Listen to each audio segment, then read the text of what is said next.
Hey everyone, welcome to another edition of Hangout Conversations. My name is Matt Rappaport. We are live from New York, Canada, and I believe California. He'll correct me on that one. What an amazing weekend I had last 2 weekends ago, New York City Hero 2. Sorry about taking a week off. I had to recover. But we have a very exciting show in store for you tonight as I'm trying to talk.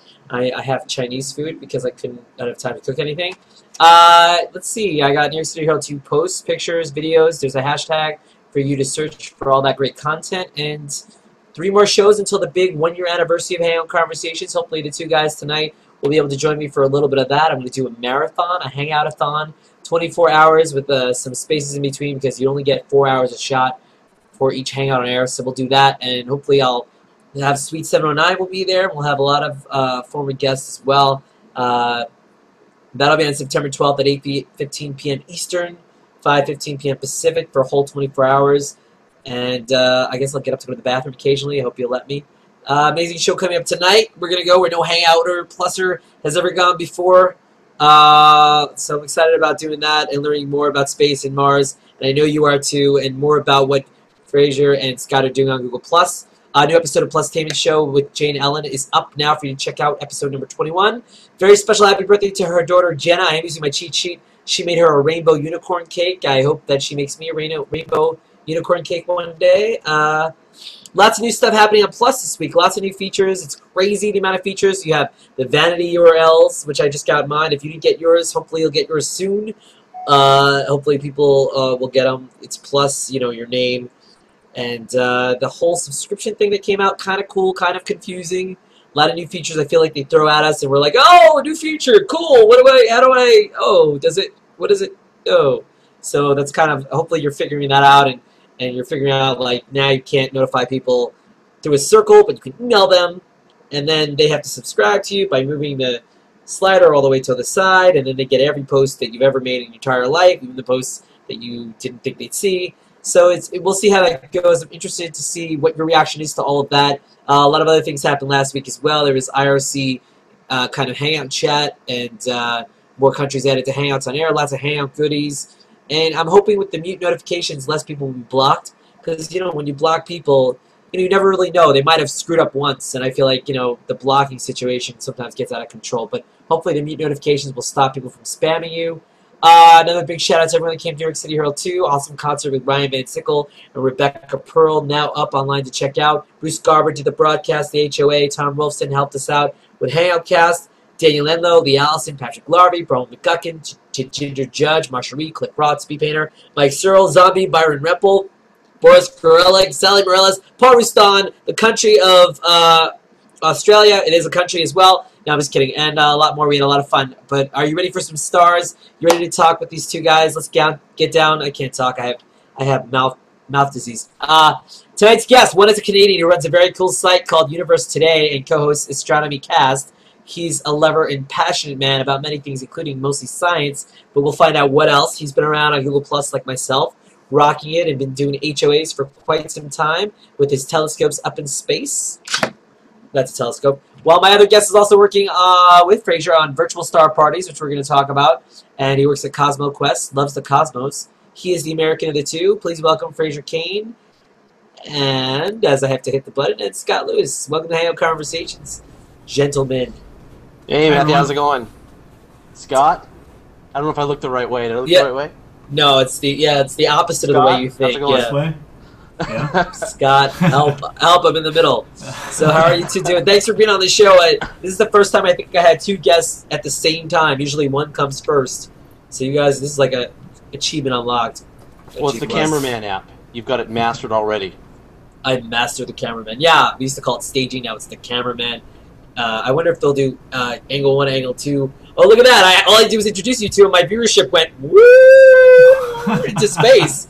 Everyone's dying to see you 2. Well, I shared it. Maybe that helped. Yes. That you have a few people following you, so that just that a couple works, actually. Fraser's kind of making a scene on Google Plus. Kind of, yeah. Well, if you're watching, I hope you understand. If I need to speak slower for your following, just because there are people from all over the world, and I only speak one language, so just checking. So guys, how did Google Plus and Hangouts? Let's start with how did you guys come to Google Plus? I know Fraser has been around for basically the beginning. I don't know about you, Scott, but anybody? How did you guys start? Sure. Well, I think our stories are intertwined, but I think mine starts sooner, which was, I guess I've been on Google Plus right from day one. You know, right when the beta, what was it, July something, 20 something, and I had totally messed up social, so I had very few Twitter subscribers, very few Facebook subscribers, and had kind of screwed that up. And so I was like, okay, this is an opportunity for a fresh start. I'm going to do a much better job of getting involved on social, come out of my shell, and be really active and involved. And so with Google Plus, I was like, okay, I'm going to invest some time into it, and it kind of got under my skin right away. Really enjoyed it. Started to network out with a lot of the people that were already active on the network.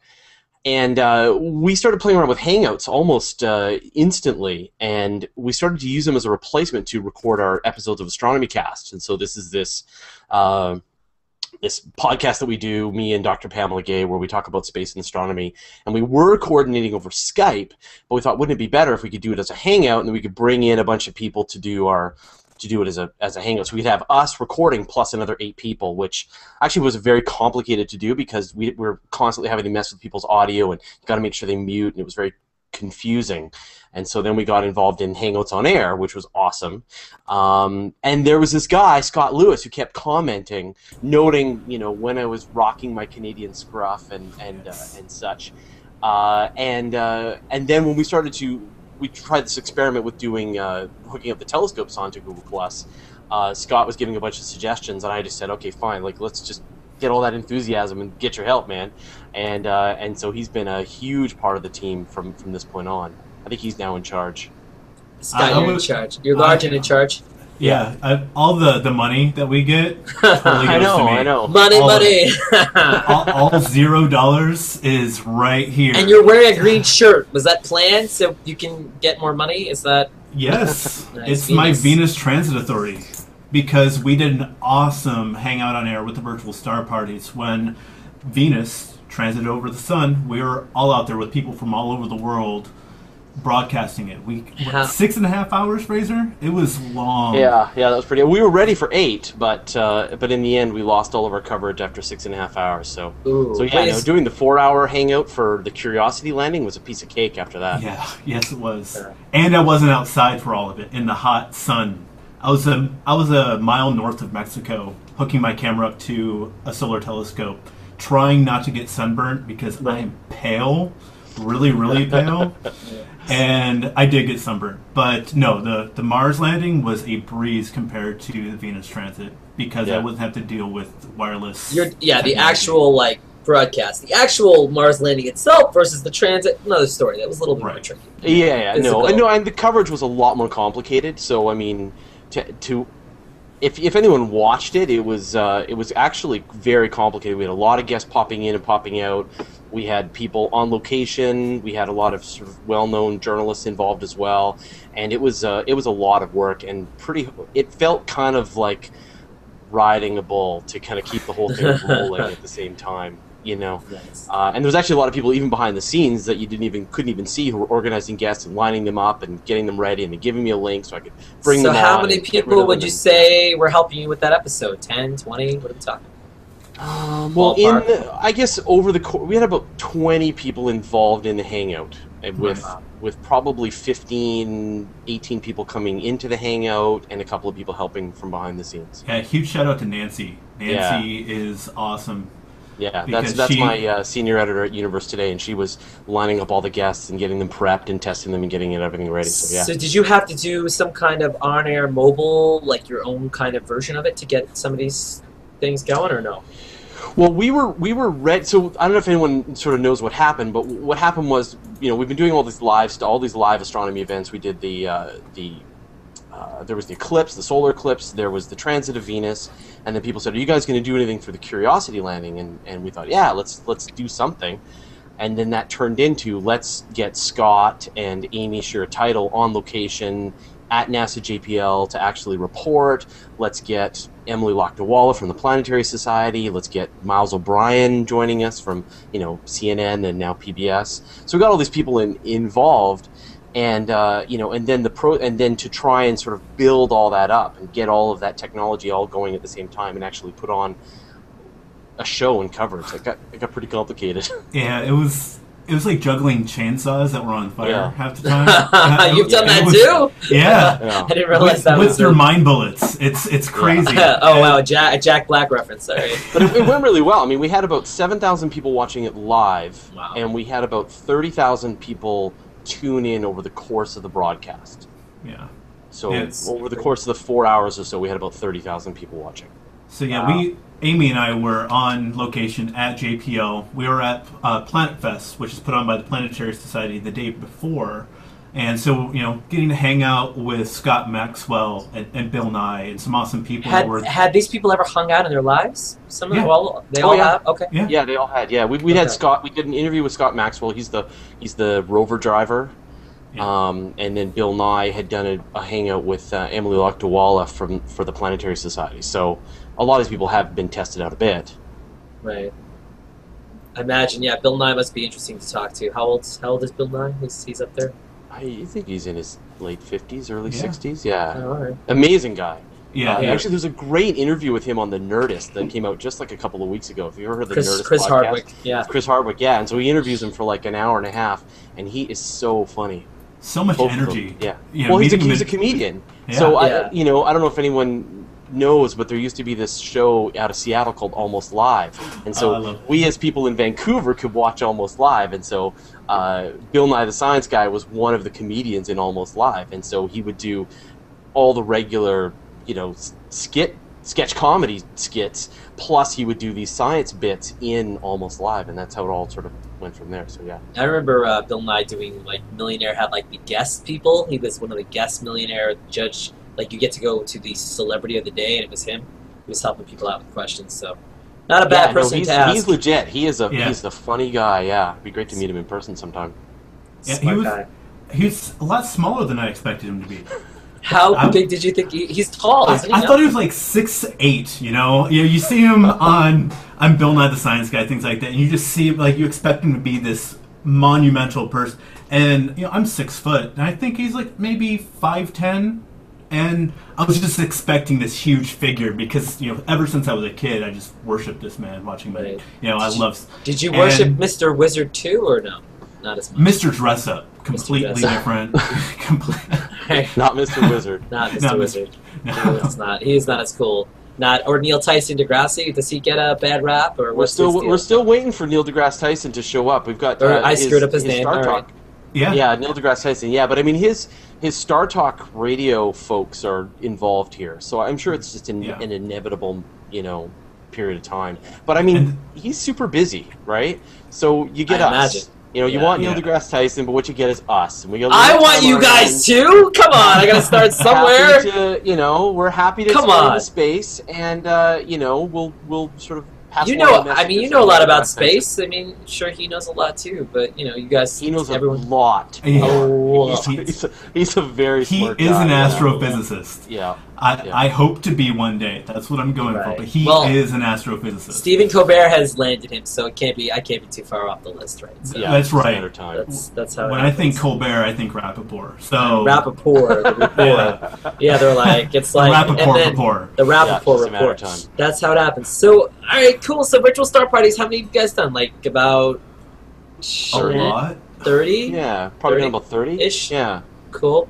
And so, and if people haven't seen this, right? This is where we hook up telescopes live in a hangout, and then broadcast the view of these various telescopes into the hangout, and then Scott and I will act like, I don't know, like a director, and just kind of switch the view around and talk to the different astronomers and see what their view is, and then explain some of the science that's going on behind it, and try and give people a feeling of what it's like to attend a star party, where you're walking around and you're looking into different telescopes and talking to the astronomers both about their gear and also just what it is that we're looking at. So right, bringing that context to these experience.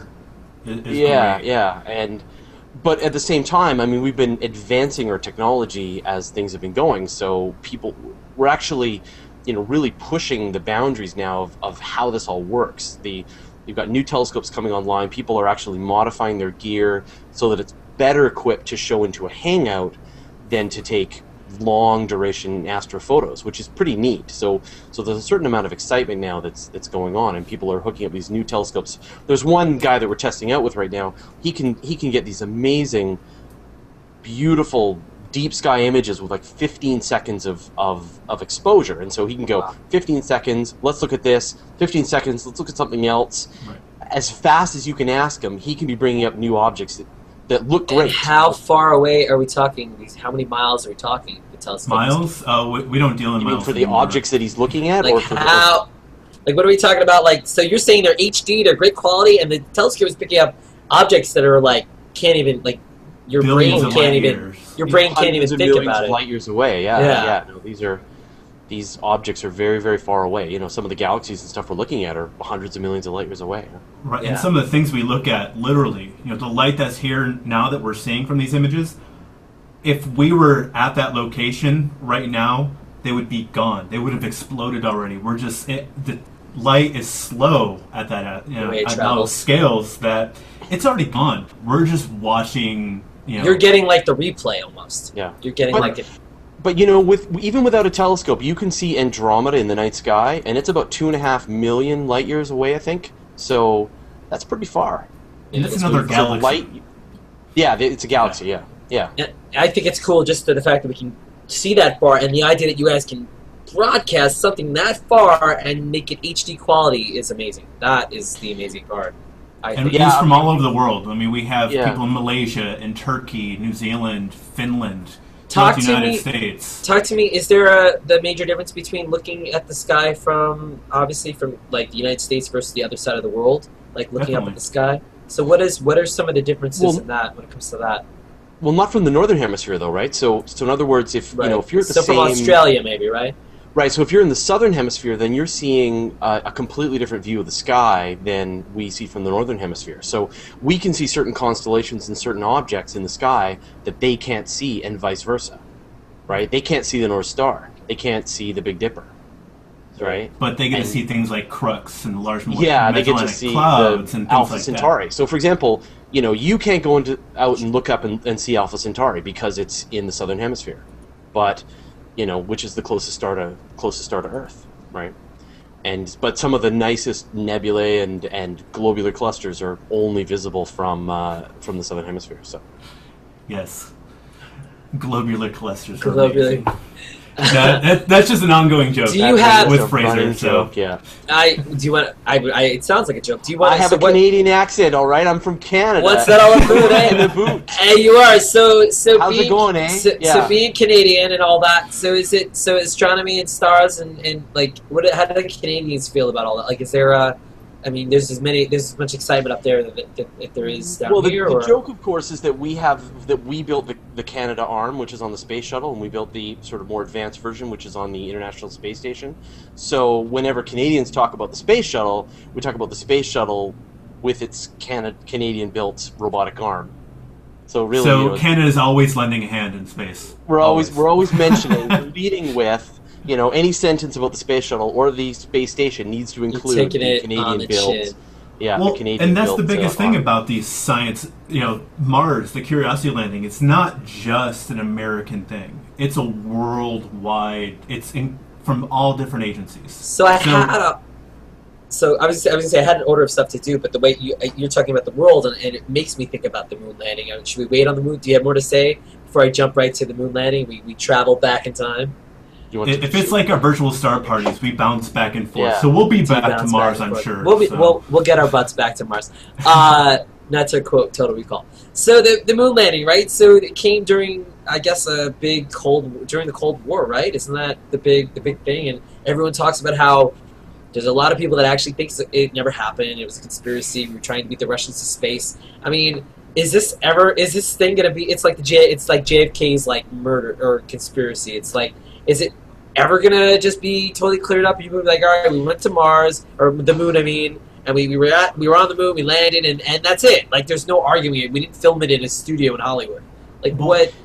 Well, I big mean, it's thing getting is- ridiculous at this point, right? Because there's now a spacecraft orbiting the moon called the Lunar Reconnaissance Orbiter, and it has resolution that is so fine that it can spot the footprints of the astronauts that they left on the surface of the moon. They were recently able to see that the flags that the astronauts planted on the moon are still there and they're still unfurled. So you can see the shadow of the flags on the moon. So That's crazy. So that's pretty amazing. But the evidence, the one that I sort of give to anybody, is the fact that when the Apollo astronauts landed on the moon, they placed a bunch of devices on the surface of the moon. They're called retroreflectors. So they're a mirror that any light, any laser beam that gets fired at them from kind of any angle is reflected back out and comes right back out directly from the direction that it was shot. And so if you shoot a laser at the moon right at these retroreflectors, your laser will bounce back straight back at you. And that's the way that scientists now determine the exact distance to the moon, is they fire this laser pulse at the moon, they wait for the amount of time it takes for the laser to get back to Earth, and then they time that, they know the speed of light, and they're able to determine within a centimeter exactly how far away the moon is. And so if you want evidence that humans set foot on the moon, all you have to do is take your big powerful laser, point it at the moon where those reflectors are, and your laser beam will come right back at you. In fact, this was an episode of The Big Bang Theory, right? When they were in Pasadena on their roof and shooting it although out that wouldn't there, have worked, and- but still. Oh, Yeah. come on. Yeah. So what do you think people just like conspiracies and it's just fun for them? Is that kind of what it is? I mean, I think when you are having troubled times and you have a beef against a government of any sort, no matter what party you're on, but if you have a disagreement, you will find any fault that you can, and especially if it's something that you can't even imagine doing yourself. Because getting to the moon, getting to another planetary object, is a huge thing for any species from a planet. To get to another planetary body is an enormous endeavor. And we were able to do one giant leap, yeah. Yeah, it is a giant leap for mankind. It literally is, because you're able to get off, out of gravity into a place that's trying to kill you. The universe is not a habitable place. And we're able to do that, and just the enormous feats in technology and engineering and all the planning that had to be done and making sure that things don't go wrong. And things did go wrong. But to be able to get there, a lot of people can't imagine doing something like that. And which is hard, thinking about, going to another planet. Yeah, it's cool to see pictures on Mars, but what it took to get there, I couldn't do by myself. Fraser couldn't do, because it's a huge thousands of people getting together to make this all happen. A single person can't do it. So when you talk about the rover going all the way to Mars, you talk about just the in-flight from Earth to Mars, the amount of obstacles and things that it could have encountered along the way. Can you guys talk a little bit about that and what it might have encountered, and temperatures and objects and other, like, stalling outs? I mean, the problem with Mars is that it doesn't have a lot of atmosphere, but it has too much atmosphere as well. And so one of the big problems is, like, when you try to land on Mars, for example, on Earth, sending a spacecraft and then landing that spacecraft on Earth is actually relatively straightforward because we have a very thick atmosphere. And so when spacecraft like the Space Shuttle return from space, they can, re-enter the atmosphere, pop their parachutes, and land really safely on the surface of the planet. The problem with Mars is that the atmosphere is about 1% the thickness of what we have on Earth.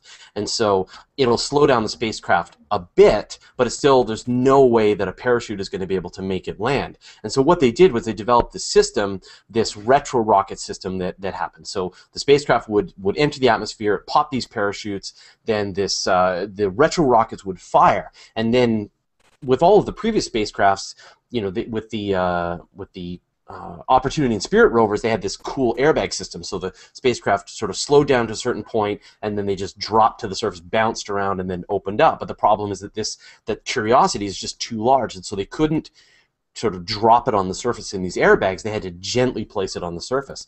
But the problem is that if you use these retro rockets, when the spacecraft lands, it's kicking up all this dust, and this dust is then getting back into all of the electronics and destroying the spacecraft. And so they couldn't do that. And so what they ended up having to do is they created this amazing crane system. So the retro rockets get the spacecraft to a certain point, this crane drops the spacecraft down below, and then it places it on the surface of Mars, and then when the crane is ready to take off, it detaches and flies away and crashes. And even though they did that now, it looks like one of the wind sensors on Curiosity was damaged by this landing, that some of the dust got into its wind sensor and it's having trouble using one of its instruments. So they were really smart to use this landing system because you can see that some of the risks are already starting to happen. But yeah, it's a phenomenal. How do they even do they try to and NASA itself? Do they try to build like all these simulations? They must do tons of simulations, right? Oh yeah.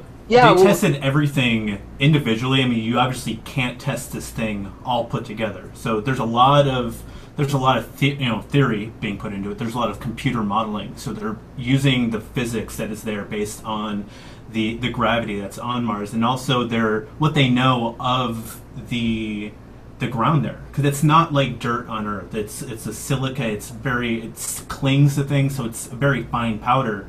So it's not like is it like sand? What are we like? What's the closest thing we have to it? Is there something close to what Mars? Well, it's silica based, so it's like sand, but it's finer. And the big problem that they had with Spirit and Opportunity is it clung to their solar cells, so they weren't getting enough power. So they know that it's clinging to that. So they had to go. They were out maybe an hour and a half from where I live, out into Death Valley, into the Mojave Desert, doing tests with it on the ground, but having to do all the tests with every individual part, as far as with the sky crane, dropping it down, the retro rockets and things like that. They tested everything individually and as much as they could modular by putting it together. But at the end of the day, you just have to shoot it to Mars and hope. Just go for it. Hope shoot the billions of dollars. Boom. Yeah. But it's really cheap. Honestly, you can talk about $2.5 billion. I know I don't have that, but my portion of it is $7. Right. I paid $7 to put that on Mars. If Fraser gets it for free, so go Fraser. Yeah. But Canada. It's because of the universal everything, right? Yeah. Well, because we're Canadians, so we didn't. It's not our taxes, but not your taxes. But even still, I've heard a lot of pushback about how it's really expensive. Canada, it's really cheap. It's really, really cheap. It's $7 for every man, woman, and child in the U.S. Well, I don't think people are actually, people think about money that we spend in other countries. I don't think they think, oh my God, damn them for going to the Mars. I think they're thinking, why are we at war and doing all this other stuff and da-da-da-da. They're not thinking like, NASA's pretty safe, I think, when it comes to that. But, so virtual... I hope it stays that. I hope it does. There's a lot of cuts with NASA. So as long as we have people like you that are optimistic and will shout out saying, hey, we need funding still for science, space exploration. Well, aren't there people with like millionaires and billionaires that donate money, or that they don't exist? Well, I mean, it gets even more exciting than that. You've got people like Elon Musk, who was one of the founders of PayPal, and is now, has got multiple companies, one of which makes really cool electric cars, and the other one that makes rockets at a fraction of the price than any other rocket company that's out there. And he kind of, the people that I've talked to, he's a true believer. I mean, he said, I plan to send humans to Mars, and if I have to build a rocket company to do it, that's what I'm going to do. Wow. So that's what he's done. He donated $100 million now of his own money. Now he's going to destroy the, he's going to completely undercut all of the other traditional rocket providers, and at the same time build a spacecraft capable. Does he work with NASA doing that, or it's? Oh yeah. They've got a launch pad out at the Kennedy Space Center just for launching the Falcon rocket. They've got lots of contracts with people now. They're a really serious provider. In fact, a lot of people have said that at this point now, it would be surprising if SpaceX doesn't completely sweep the market for space launches. So he's going to corner the market. His prices are really cheap, and at the same time, he's a total believer in getting humans to Mars. There's a great speech that he gave for the Mars Society a couple of weeks ago, and you could just see he's absolutely serious about sending humans to Mars. Yeah, it was really great.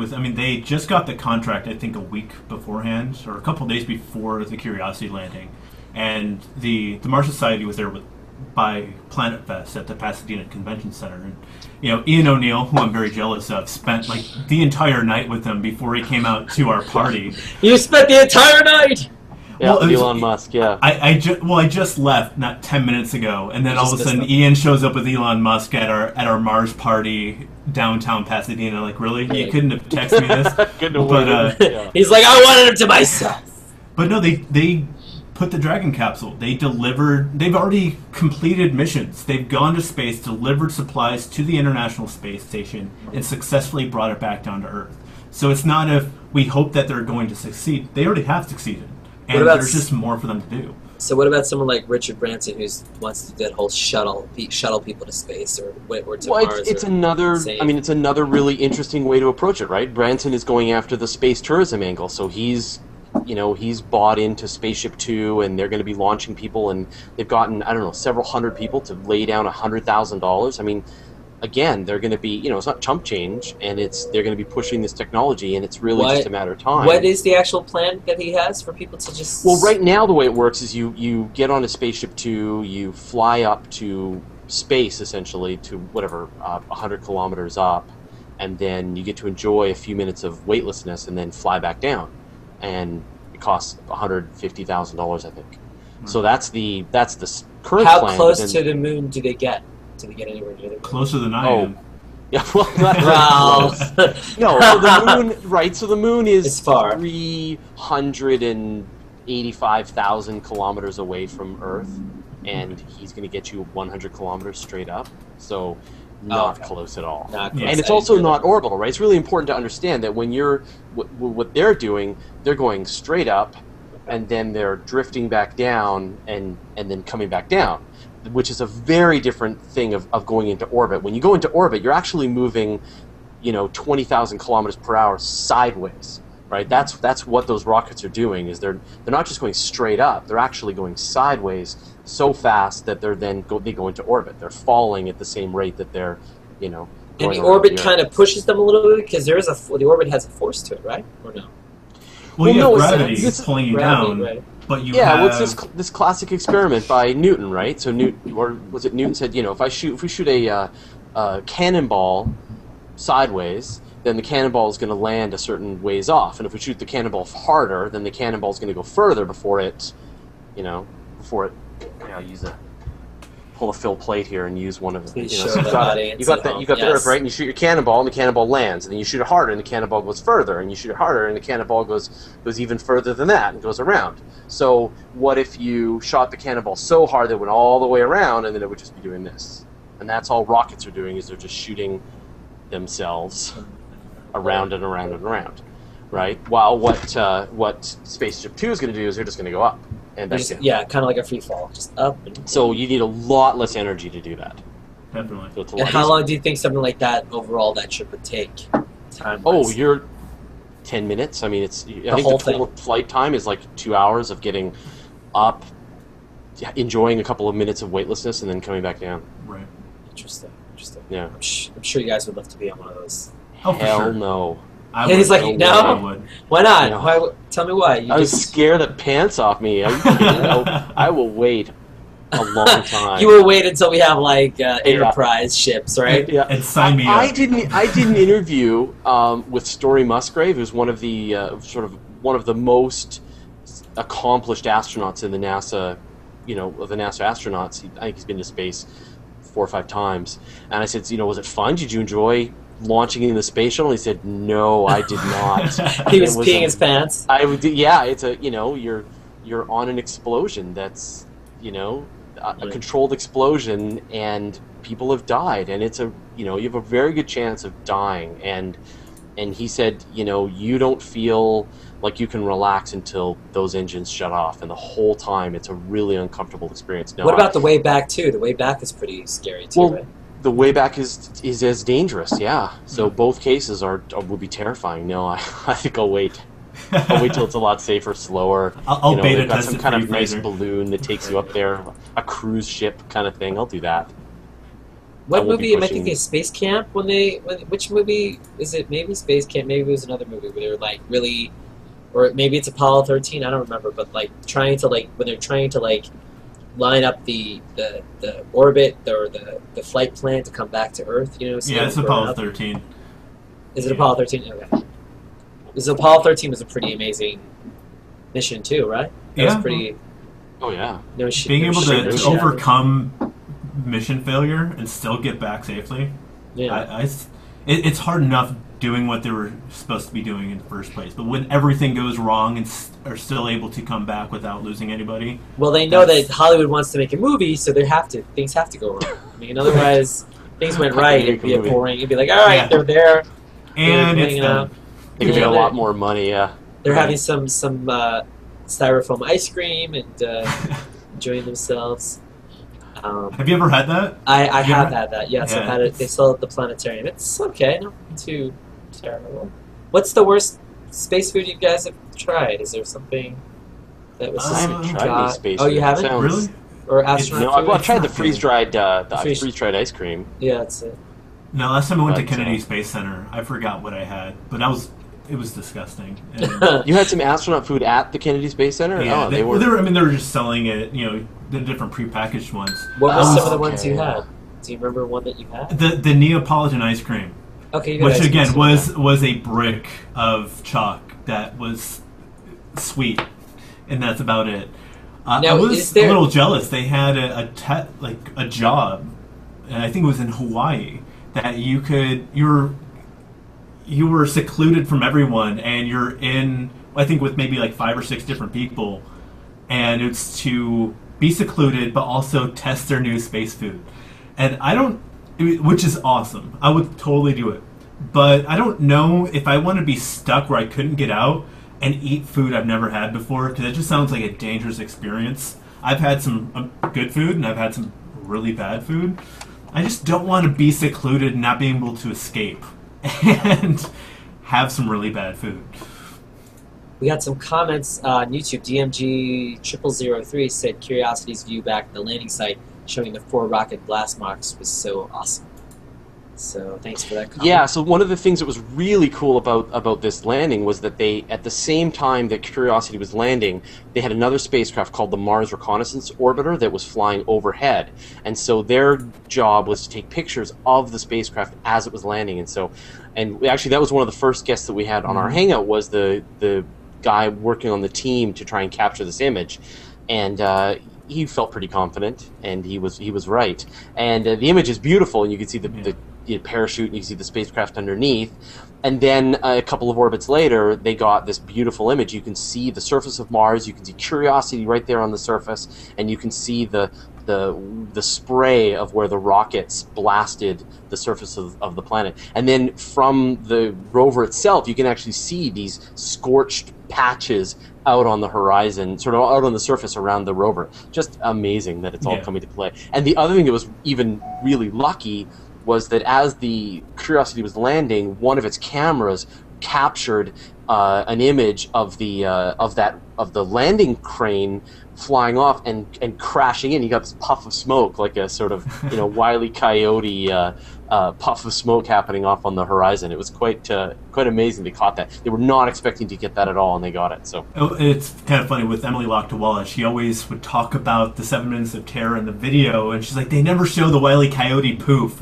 And we actually got a photo of it happening, which got was two awesome. versions. We got one from above, seeing the heat shell hitting the ground. You can actually see the sort of puff on the Martian surface where the heat shield hits the ground, and then the other one is watching the crane crash off over the horizon. Amazing. And this is footage that nobody thought you guys would be able to see, right? They weren't planning to get that. It was right? just No, chance. they weren't expecting this. Just Totally chance. fluke chance. That's pretty cool. And, we had a lot of. we didn't even know we were going to get images immediately. There was a big chance that we wouldn't have. Well, gotten we did images get. for eight That was hours the after. joke, right? That we got Mars images before we could even see what's going on over in London. So that was the big. And our friend joke. Phil Plate posted to Twitter. He said Mars Curiosity has landed 13 minutes before it had actually landed. Pay My whole attention background to is the spelled down. man behind the. Pay no attention to my curtain. Yeah, I'm roughing myself. I'm a little out of it. Yeah, but it's amazing that that we could even be on Mars. Is it the 3rd rover, the 4th, the 3rd? Oh, we've Fifth? had many missions to Mars, not that many successful.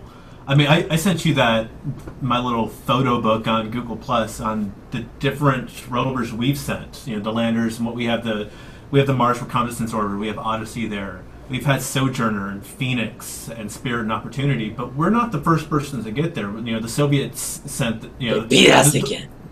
But you know what? It's a global effort, and we need to work together as a species, as all of humanity, to be doing the these Soviets awesome weren't things. that successful with their missions to Mars. So no, but they got there. No. I was going to do a shout out. A lot of people watching: Daniel Loggins, Marta Rauch, Ciro Villa, hey Ciro, Shells Bells, Brian McGuckin.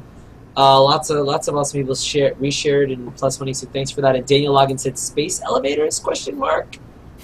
So I don't know about a space elevator. That might be even scarier. No. So the idea is very safe, right? So all you do is you take an elevator. You take like some kind of really strong material, like carbon nanotubes, and you weave this cable. And if you take the cable out beyond, so think of it like this, right? So you know, like when you spin something around your head, you know, like a yo-yo in a circle, you know, it goes out to the point that it remains tight, right? So all you do is you just take a cable, you put it on the Earth, you stretch it so far that the weight of the cable pulls it tight against the Earth, right? And so then all you have to do is you then put a little elevator on the cable, and it just goes up the cable and reaches the top, and then you're in orbit, you're in space. You can just explore the solar system. How do you get that elevator out there? Well, there's the hard part, right? So what you have to do is you have to knit it. So you go out to geosynchronous. Did you use the word knit? Knit, yeah. So you go to geosynchronous orbit, right? So you go to whatever 50,000 kilometers up, and then you deploy a cable in two directions, right? Because it's got to stay balanced in the orbit of the Earth. You deploy one cable outward and one cable inward towards the Earth, and then it slowly balances, and the cable gets to the point, right? Again, I use my thing. So the cable gets to the point where it gets just within the sort of surface of the Earth, and then they grab it, lock it down to the surface of the Earth, and now you've got a cable, and you can put elevators on it, and they can go up to this, you know, take a couple of weeks to get up to the top of this elevator, and then they're in space, and you don't need any rocket fuel. But would there be people in these elevators? It's a global grandma network of knitting. So we just have a bunch of people knitting. A lot of grannies that would have all retired. Yeah, just like, yes, we'll knit your space travel for you. Sure. But right now, actually, there is an Indiegogo campaign for helping to fund a space elevator. So I think they're trying to raise $8,000 for some prototype, and you know, the people behind it are the Liftport Association. Anyway, they've been working on space elevator proposals and ideas. So, you know, definitely worth kicking a couple of bucks their way. Yeah. There's a lot of really great Kickstarters. The other one that we really want to push is Uwingo, which is we're involved with. Cool. Yeah. Uwingo. Which so tell us about that. Well, it's a sort of the big problem here is that space funding is getting cut all the time. Mm-hmm. So we're talking about these amazing landings that are happening on the surface of Mars and these crazy telescopes. So the reality is that the funding in the United States and even around the world is getting hacked at with a saw, you know, with a chainsaw.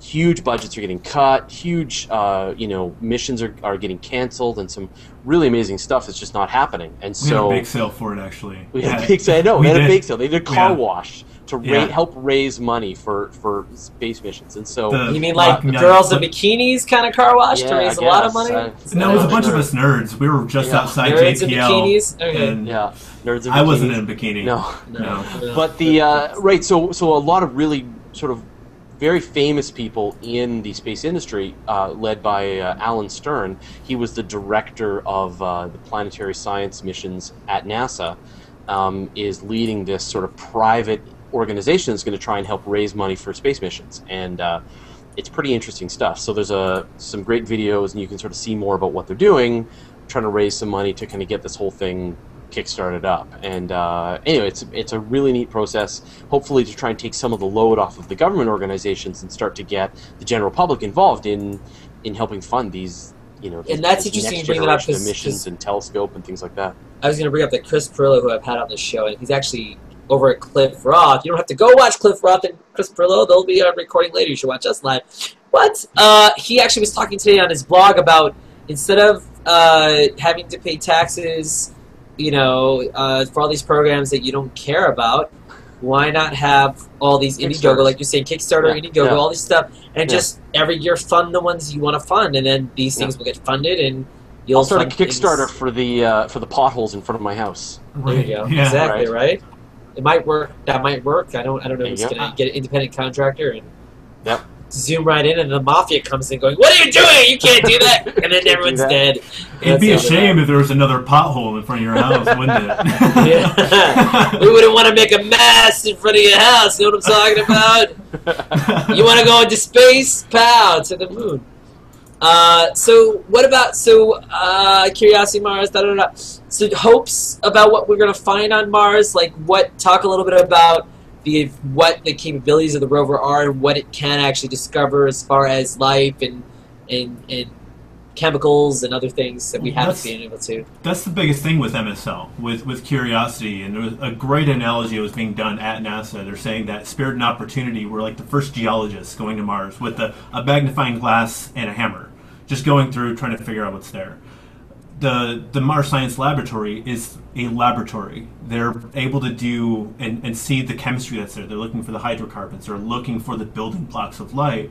It's got a laser on its head, and it's able to shoot it at rocks, and take a look at the light that's being emitted from it, and look at the spectrum to find out what the chemical components are. So we're going from basic geology of looking at just the water and following the water to now looking at what is actually there, what the soil of Mars through all the strata, because it's in a crater, so it's able to look through the different layers over time and see what Mars is made of throughout all of its layers. Yeah, I mean, the real mission here is not to look for life, but the mission is to look for the conditions for life in the past, in the Martian past. So was there a time, millions or even billions of years ago when there was lots of liquid water on the surface of Mars?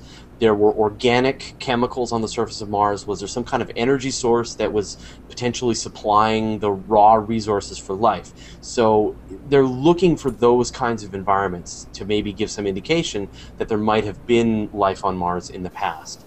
The folks at NASA are really careful to tell us again and again and again that the rover is not equipped to find life, so it doesn't have any kind of microscope on it capable of really detecting any life. It doesn't have any way to detect gases or things like that. It's really just looking for, is Mars an environment in the ancient past that could have supported life? That's really its reason for being there. So it would be the way they always describe it is, if we see a dinosaur bone, then, or some kind of fossilized tree, then by all means we'll report that. But really, they're not looking for life. Right. Sorry, I'm typing. I was trying to put your link up as well. I'm listening. So do you think we're gonna? Evidence of life in the past? Do you guys? I know you're not there on Mars, but you're thinking you think yes, or there's no way for you to. What's your guess? I think it's very possible. Mars did have a lot of the same conditions that the Earth did. I can't say for certain, but I think, honestly, with how similar Mars is in so many ways to Earth, that yes, billions of years ago, at least the conditions were there that life could have formed if it would have stayed on the same path. And I'm more prone to think that it did start, but something tragic happened, and that series of events never really kept going. One of the things that's pretty interesting is this idea of panspermia. So you can giggle at the name, but it's the idea that that life could be moving between worlds. So we got the situation where we're finding meteorites on Earth that came from Mars, and so you can actually crack open these meteorites, release the gases, and these gases were formed on Mars millions or even billions of years ago. So there's clearly this situation where asteroids are striking Earth or striking Mars. It's throwing up debris. This debris is floating through space, and it's making it to the other planet. And so there's a really interesting interview that I watched with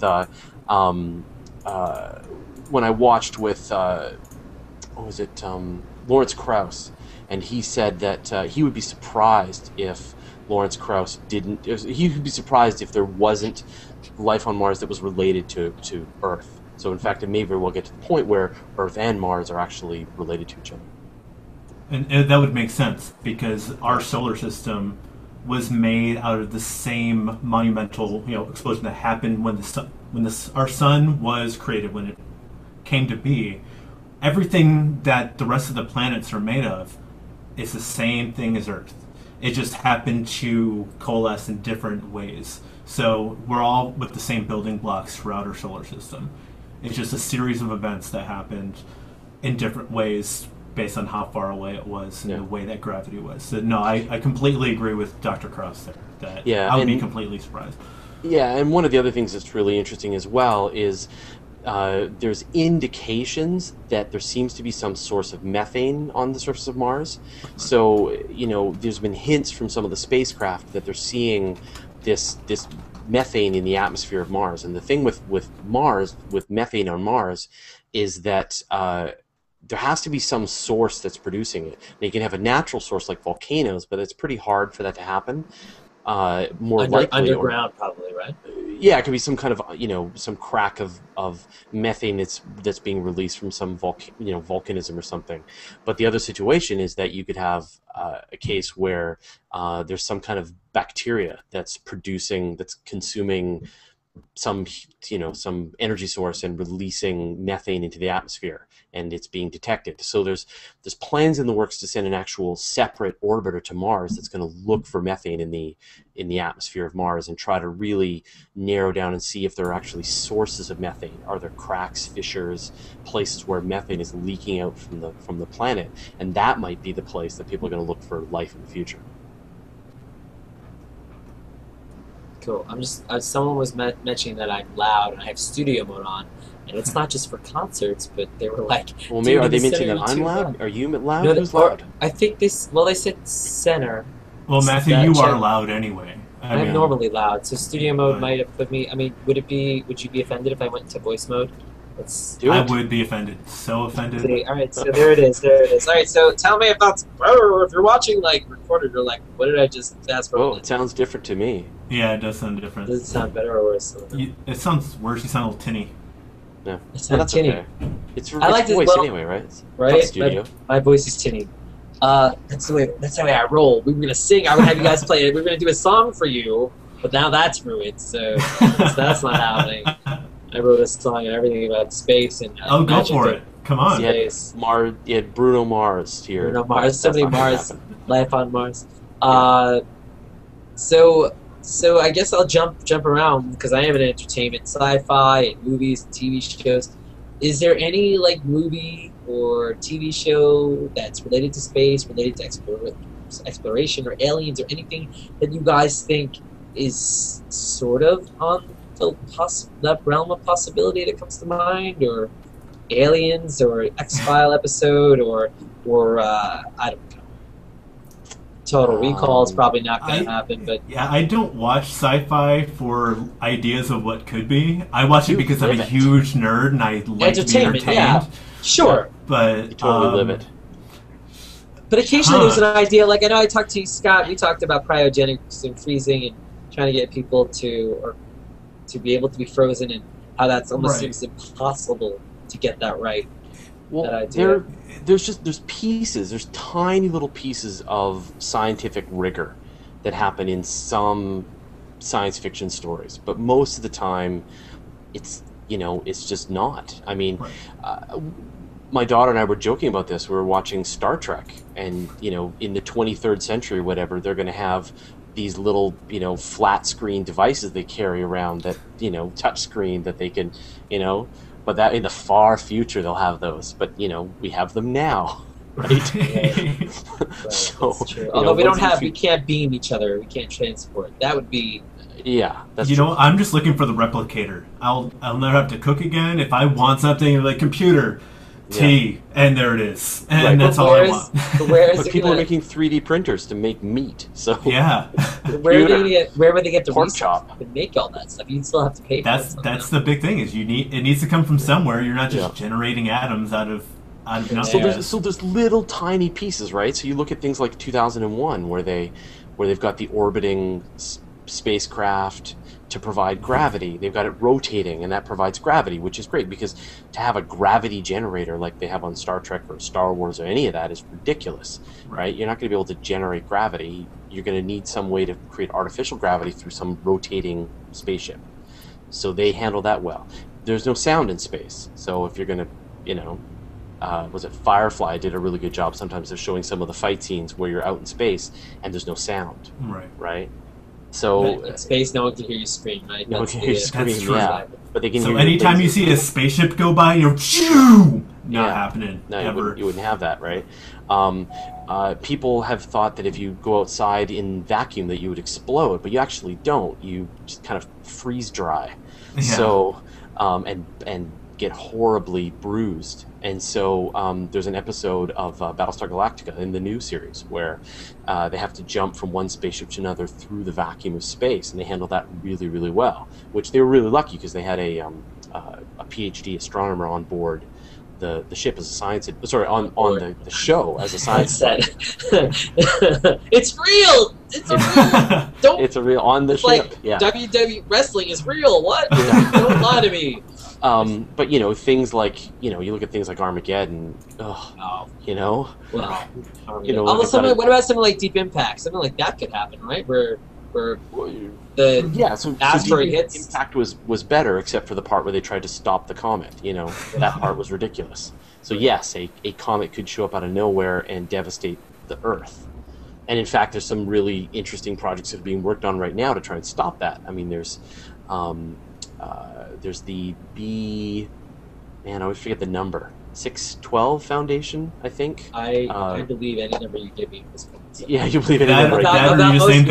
Yeah. So one of the Apollo astronauts, Rusty Schweickart, is involved in this, and so he is, you know, they're trying to create a bunch of missions that are going to go out and tag asteroids and track them to really get a sense of whether they're going to be a danger to us or not.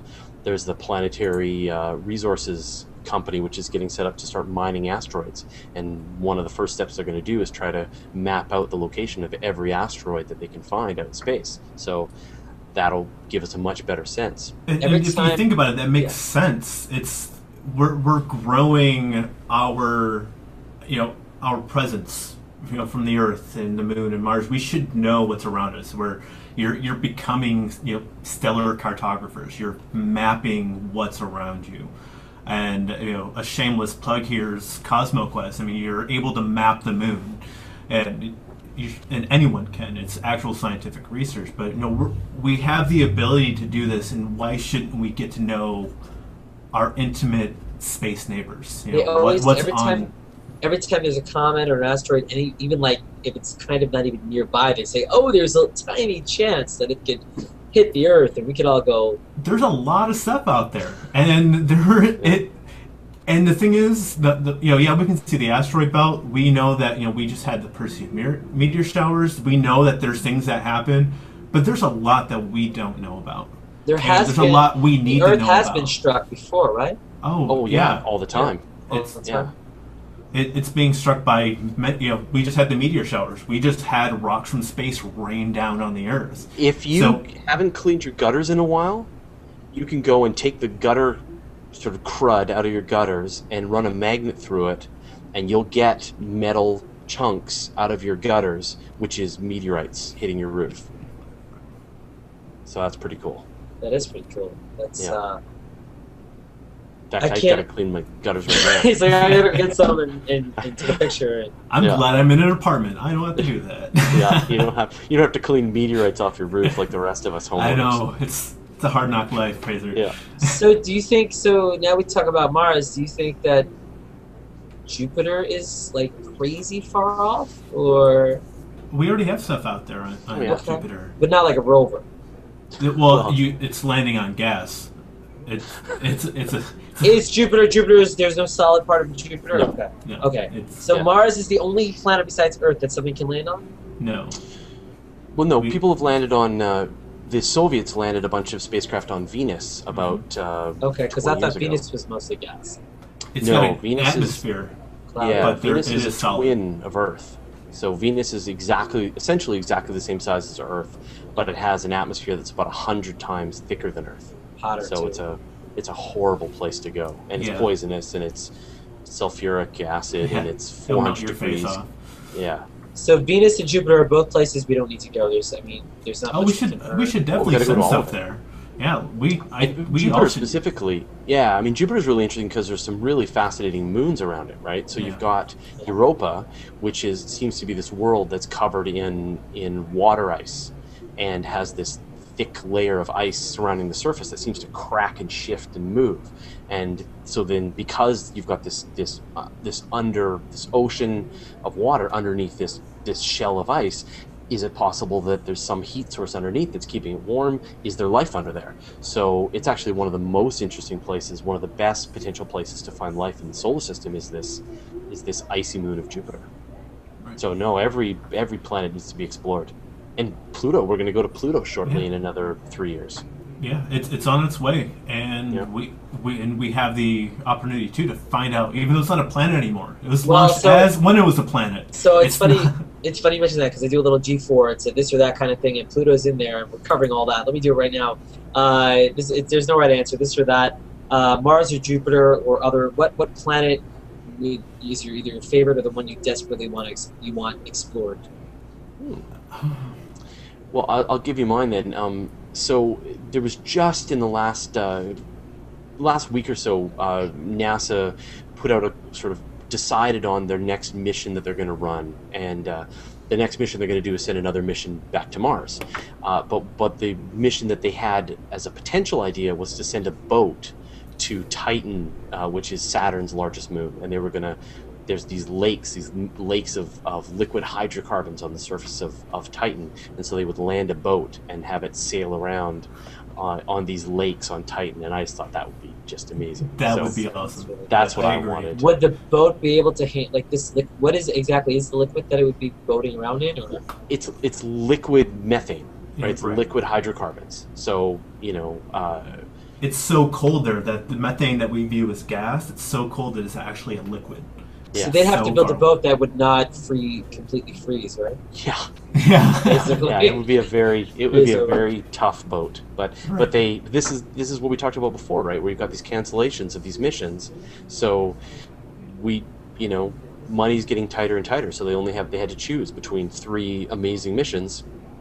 They had to pick one. And so your boat is the Saturn or the moon on Saturn. We couldn't let Saturn itself. Forget it. But. No. But I mean, Cassini's there orbiting Saturn right now and taking these amazing pictures of Saturn and all its moons and stuff. But no, they were going to land a boat on Titan. But nope, back to Mars, which is fine. We all love Mars, but I would have liked both, or maybe all 3. Well, do we have more pictures of Mars than any other planet besides our own? Or? Oh yeah. No, I mean there's so many spacecraft orbiting Mars. Yeah. Right now there's the Mars Reconnaissance Orbiter. There's the Mars Odyssey spacecraft. Mm-hmm. There's the Mars Express from Europe. The Mars Reconnaissance Orbiter is the most powerful camera that's ever been sent to another planet. It's an amazing instrument. I mean, it can see the tracks of Curiosity on the surface of Mars. So it's phenomenal. Yeah, they're taking a zillion pictures. I believe that's the scientific count. I think it was 9 zillion. Actually. Yeah, 9 zillion. Yeah, they're not done. They're gonna +1. Yeah. Over 9 zillion. 9 zillion. What about you, Scott? What planet? What planet are you dying for to be explored? Or moons or solar? It's hard to choose. It's if you could go anywhere in the all right. What about? Would it be better to say if you go anywhere in the universe? Where would you want them to go? It's a different question, but that's. If I could have a mission to go anywhere in the universe and be alive for it to get there, and I'd go to the center of our galaxy. I want to have information from what's actually happening in the center of our Milky Way galaxy. We can detect supermassive black holes or the effects of them, but getting something close, within a few thousand light years, even, being able to observe what's going on in the center of our galaxy is awesome, because we're looking at the Milky Way from the edge, and we're just kind of looking through and seeing how these stars react around the center, and we're looking at the physics to try to figure out what's happening. And we can look at other galaxies, millions of light years away, and try to figure out what's going on there. So to me, if we could go anywhere in the universe within my lifetime, what I would love to know is what's going on at the center of our galaxy. And do you have any getting hypotheses about what you think might be going on? Oh, there's a supermassive black hole there. From what I just want to get more data rather than and models. The supermassive black hole is not, once you enter it, that's it. It's like, it's not like there's something on the other side. It just sucks you in, right? And you just. Well, a supermassive black hole is a black hole with the mass of millions of times of the sun, and there's one of these at the center of every galaxy in the universe. Right. And so they serve as like the anchor, the core anchor of every galaxy that's out there. And a lot of times, a long time ago, astronomers discovered this thing called quasars, which were these bright objects that give off the light of, an entire galaxy pointed right at you like a laser beam, and they weren't really sure what was going on. And it turns out now they know that these quasars are actually supermassive black holes actively digesting stars that get too close to them. So you've got this situation where you've got a black hole with 4 million times the mass of the sun, just tearing apart stars and planets and clouds of dust and gobbling them up. It would just be a phenomenal place to be and experience. Yeah.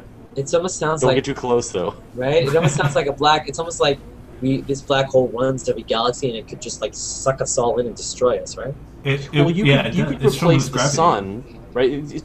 A black hole is just a point of gravity. So you could replace the sun with a black hole with the exact same amount of mass as our sun, and you wouldn't notice any difference in the motion of the Earth. It would be colder. It would be a lot colder because you wouldn't have the sun there anymore. But the Earth and the Moon and the planets and all that would just keep orbiting exactly as they normally do. So no, I mean, our whole galaxy is perfectly happy to orbit around this supermassive black hole for billions of years, and for almost everybody, it's perfectly fine. It's just the occasional star that ends up on a collision course with the center of our Milky Way gets destroyed. Right. No, that's what I love the physics that goes on there with it, and also going into dark matter, which is related to how a galaxy spins around its center. And from what we know, it's not spinning around one single point from the center. It's around a larger axis. So seeing what's there in the center will give us more hypotheses on what's actually happening. And you actually want to see if we can just travel around the sun really fast. That it's like Superman. Oh, we are traveling around the sun. No, but we can do like Superman and go back in time and go. Right. That whole. That is totally a real thing. Yeah, I'm gonna Superman it. And Superman, is that an official term? Superman it? Probably. Yeah, let's Superman this. Back in time. Yeah, that wouldn't work. Okay, so your mind's Pluto. You started to bring up. Is Pluto a planet, a planetoid, or is it a black ice? What is it in your mind? Not what they say it is. Because they keep going back and forth, right? Between what it is, a planet, it's not, it is. I say it's not a planet. Not a planet, Scott. Why? You agree? When you look at what's around it, yeah, if our moon was the same size as us or bigger, which one really is the planet? And it's so small, and there's so many objects that are larger than it out there in the Kuiper Belt.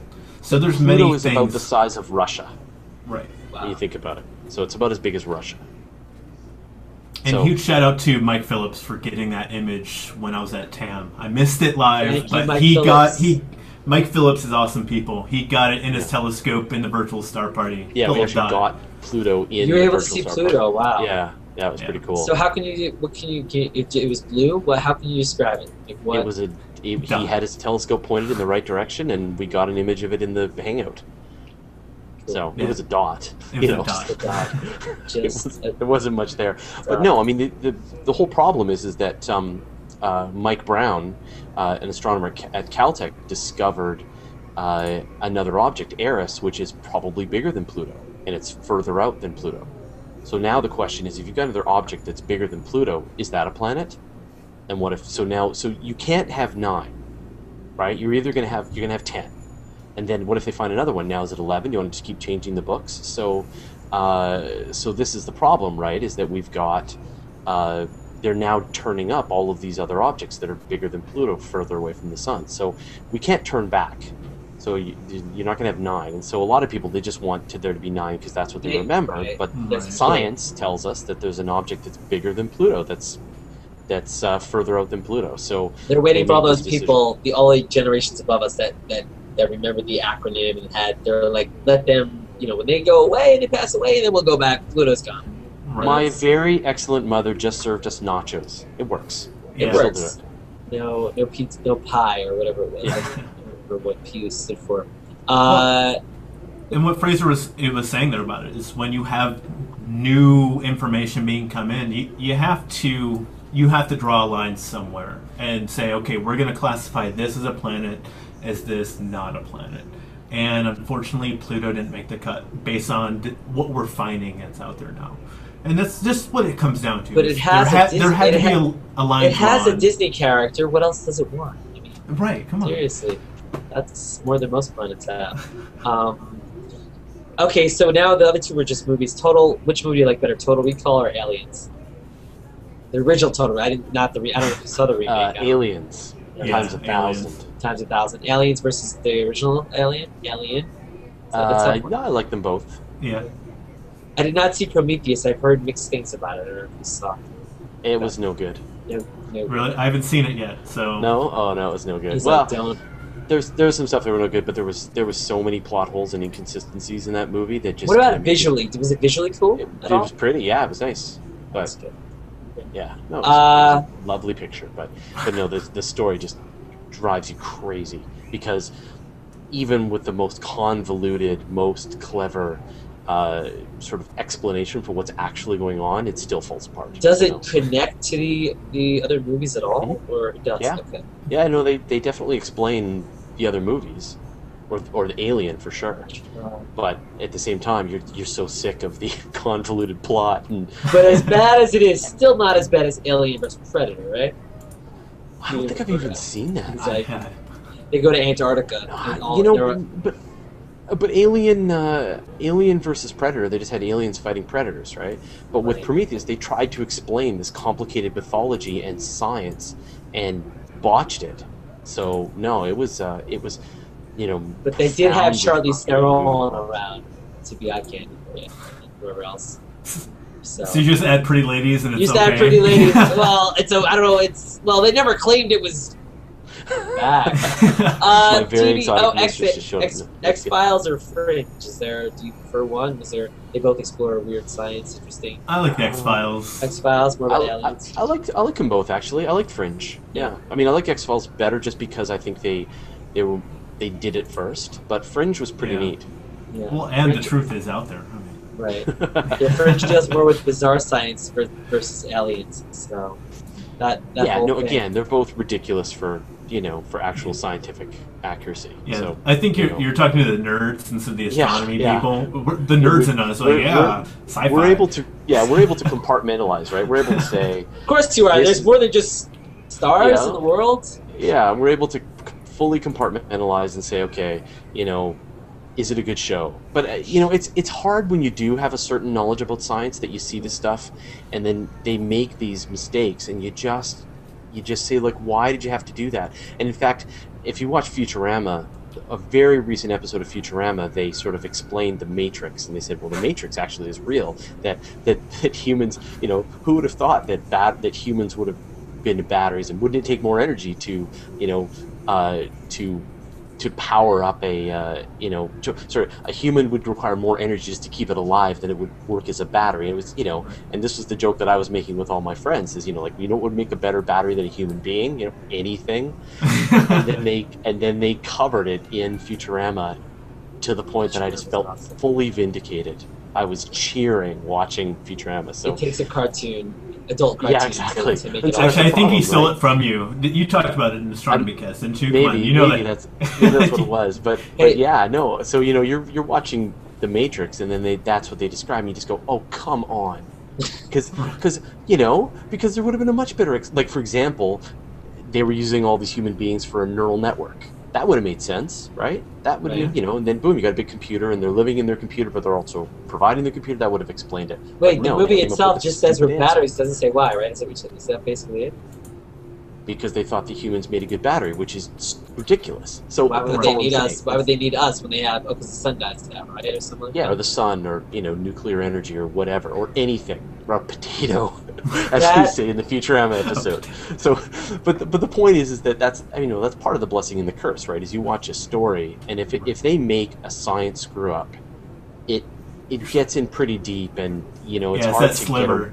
it's hard to get Depends on away who's from watching it. it. Yeah, I you mean, know? they don't expect to make a movie that's going to satisfy all the astronomy. It's not just with science, though. I mean, I started off Yeah. my career in firefighting and EMS, and watching these, watching What about something like Backdraft? watching No, Backdraft, you just want to start punching people in the face. Like, what is wrong with you? That's walking with their bunker gear wide open, well, they have saving to lives. make it cinematic. Really, What about Right. so is Rescue Me even? Is that worse or is that better?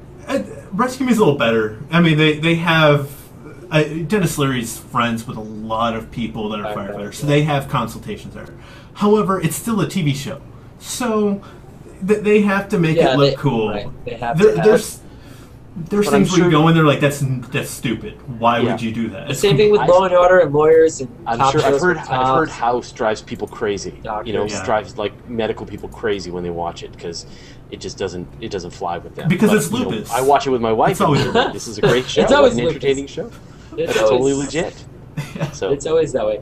Can I talk Thad? I don't know. Is some of you guys Thad Zabo? Did he Thad comment? Sabo. Yeah, Zabo, all right. Yeah, my very exotic Mister just showed up nude. He wrote that as a comment, I guess. yeah, perfect. that's good people. That is good people, more provocative and easier. Yeah, to Thad's very one of the participants in our virtual star party, and hate that. he's actually an astronomy professor, or physics professor, which is pretty cool. Yeah. Well, if he wants to join, we're gonna wrap up in a bit, and then we'll do a post show, and he can come in and talk if he wants to. He might still be on campus, but I'll hit him up. If he I'll wants text to him. Have, What's up? have the audience come in and just casually chat, no questions, or they can ask questions. There are no rules on Google Plus. People that make rules We are make the silly. rules. That's We make right. the rules.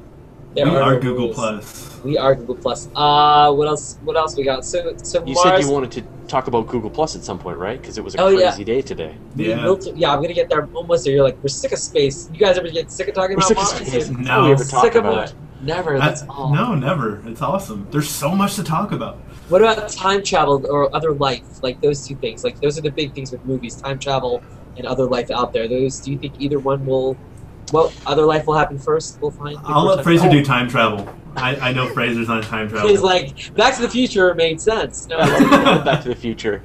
No, we're all time traveling right now. Right? We're traveling forward through time at 1 second per second. And if you want to travel faster, all you have to do is move faster. So if you move close to the speed of light, time will slow down for you, and so it'll speed up for everybody else, and so you will actually essentially move forward in time. But it's a one direction. you There's can't no go way back. to There's go no way to go back in time. backwards in time. Yeah, and so this is one of the implications of relativity as described by Albert Einstein. But also, there's this kind of paradox, right? Which is that, and I actually pitched this to Neil deGrasse Tyson a couple of weeks ago, which was the fact that, and he answered on his show, but the evidence, the lack of evidence of time travelers kicking around, tells us that there will never be time travel invented, because where are all the time travelers?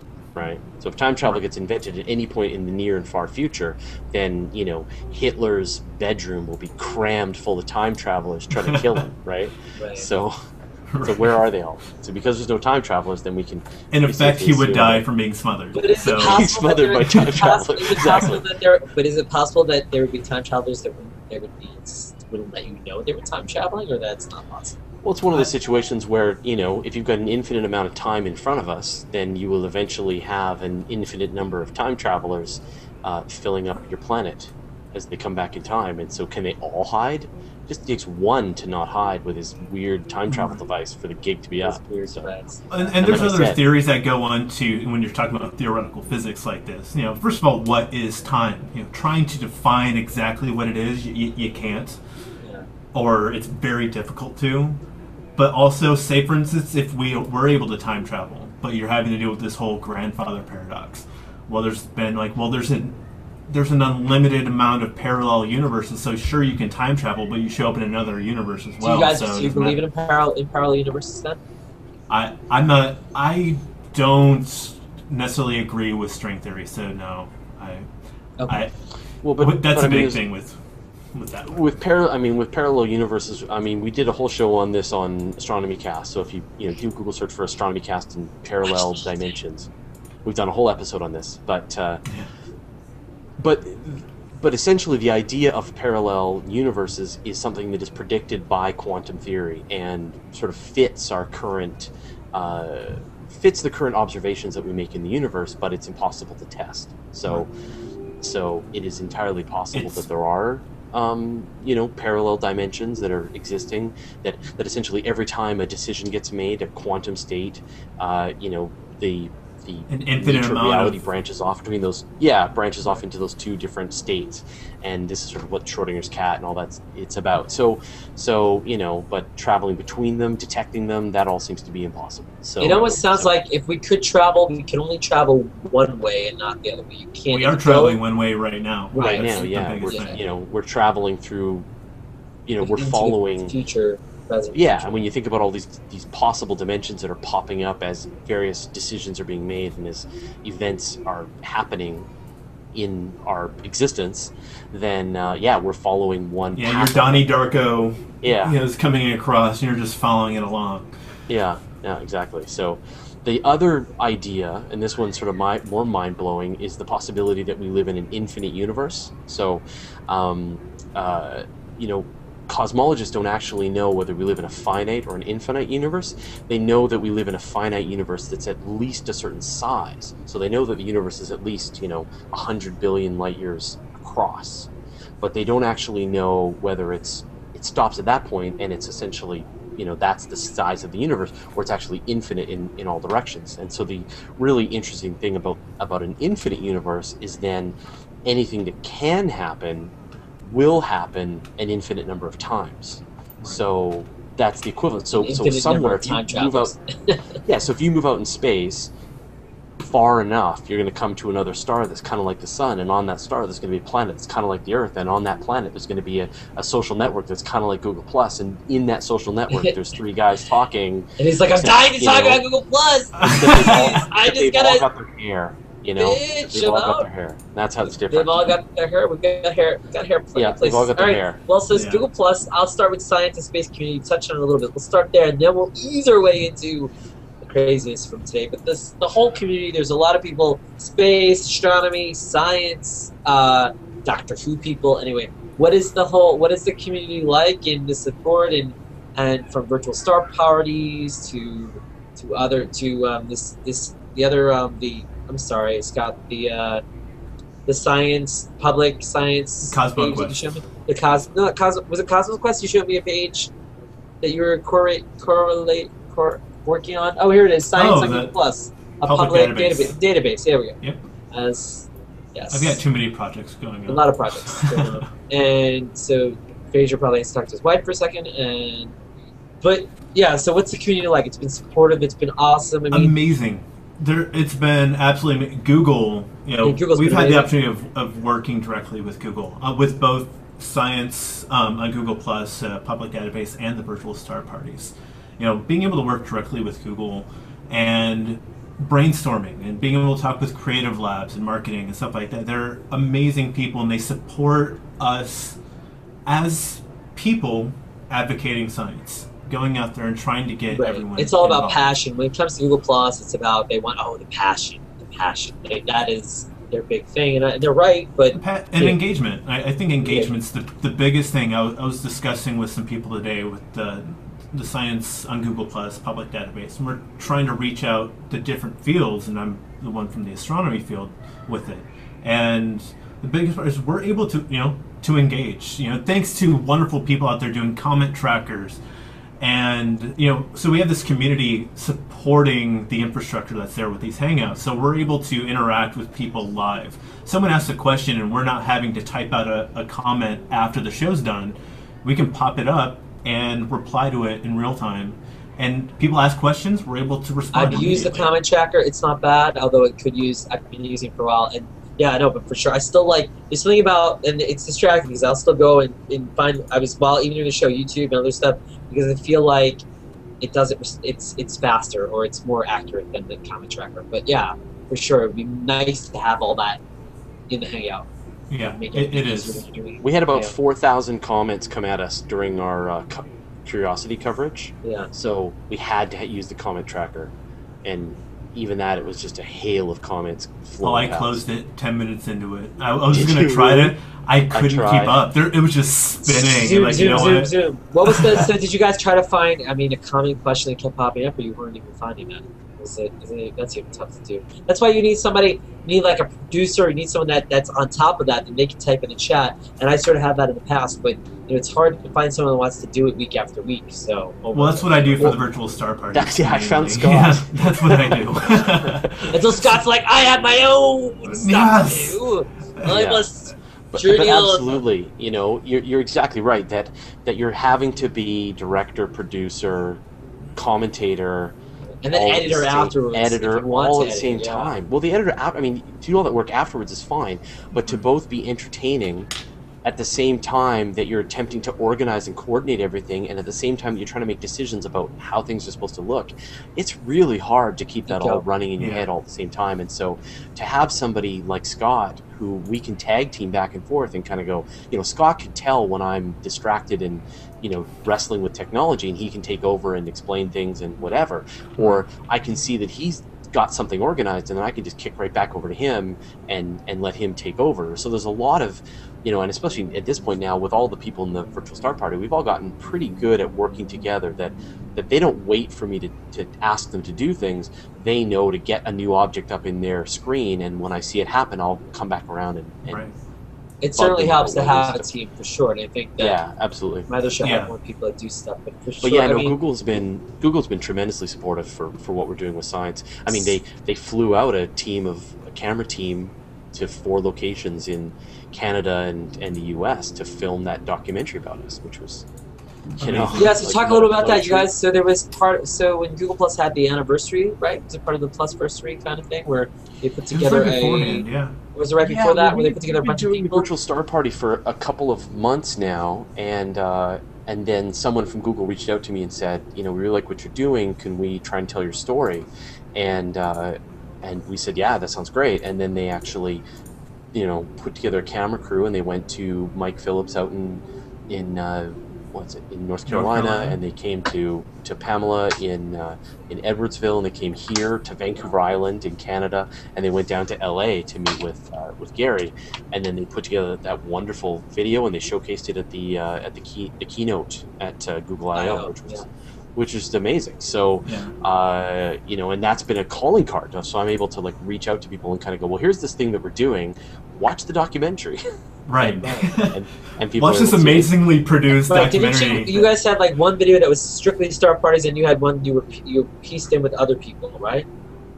They produced one. They produced 2 versions. They did a shorter version and a longer version, and then they also produced how to hook up your camera, how to hook up your telescope to a Hangout. But the funny thing about this is that Scott had no idea that this had happened. Oh, I was so mad at you. and we had been sworn to secrecy, so we weren't able to tell beyond the people who had just been in the documentary. Right. We weren't allowed to breathe a word of this to anybody, and so right up until the day before this even happened, Scott had no idea. And I think he saw it. I told Scott, I was like, yeah, you should really watch the keynote today. I think you're going to find it really interesting. Yeah. And I'm getting ready to go to the research lab, and so I just put it up on my television while getting all my laptop and everything ready, and was waiting. I just told him I'm showing up late. Yeah. And he's like, no, you should really watch it. I'm like, I'm kind of... No, you should really watch it. Seriously. And so it's on my television. And I'm in the kitchen, all of a sudden I hear Fraser's voice on my TV. I'm like, what is going on here? I was just on the Google I/O, and there he was. And from that, we've had a huge group of people very supportive, not just because of this, which has definitely helped. Google, props, thank you. But Well, there's I a met large amount of Fraser way back when before that, and I met recently through Change. But Fraser, Yeah. I remember meeting Fraser through Peter G. McDermott. Yeah. Shout out to him. Yeah. We had a little conference, which was kind of cool. there's a huge Yeah, network yesterday. of people that are awesome on trying to bring more awesomeness to Google Plus.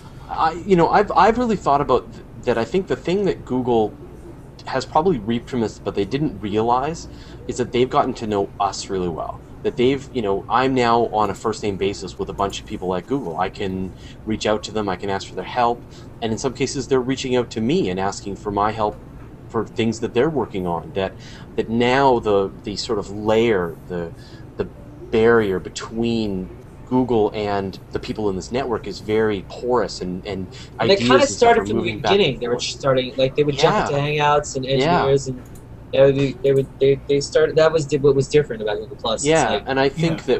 that I think the thing for them is they just haven't realized. I don't think they expected what impact having that level of interaction with us was going to have on them and on their processes. Because, you get these features that pop out, and in many cases, you can see your own fingerprints on the features. Because you've been nagging them for 6 months. They're like, send feedback, keep sending it, keep send the sending same, feedback, even if it's the same thing over and over again. We want to Yeah. see.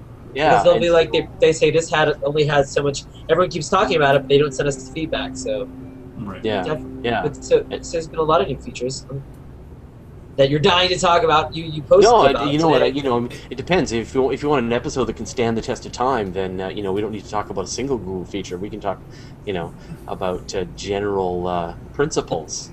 But Right. yeah. But I mean, back to what what you and Scott were talking about, just the, I think one of the things that I did really early on was I started to maintain I call it the Super Science Circle, right?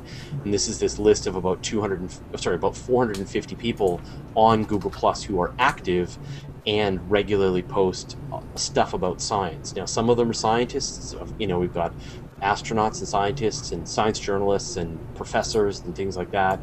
Then we've got just people who are total science enthusiasts. And, it's more about what you post and what you do. And I'll evaluate it. And because I've got such a big following now, when I share that post, when I share my circle out, I do it once a month or so.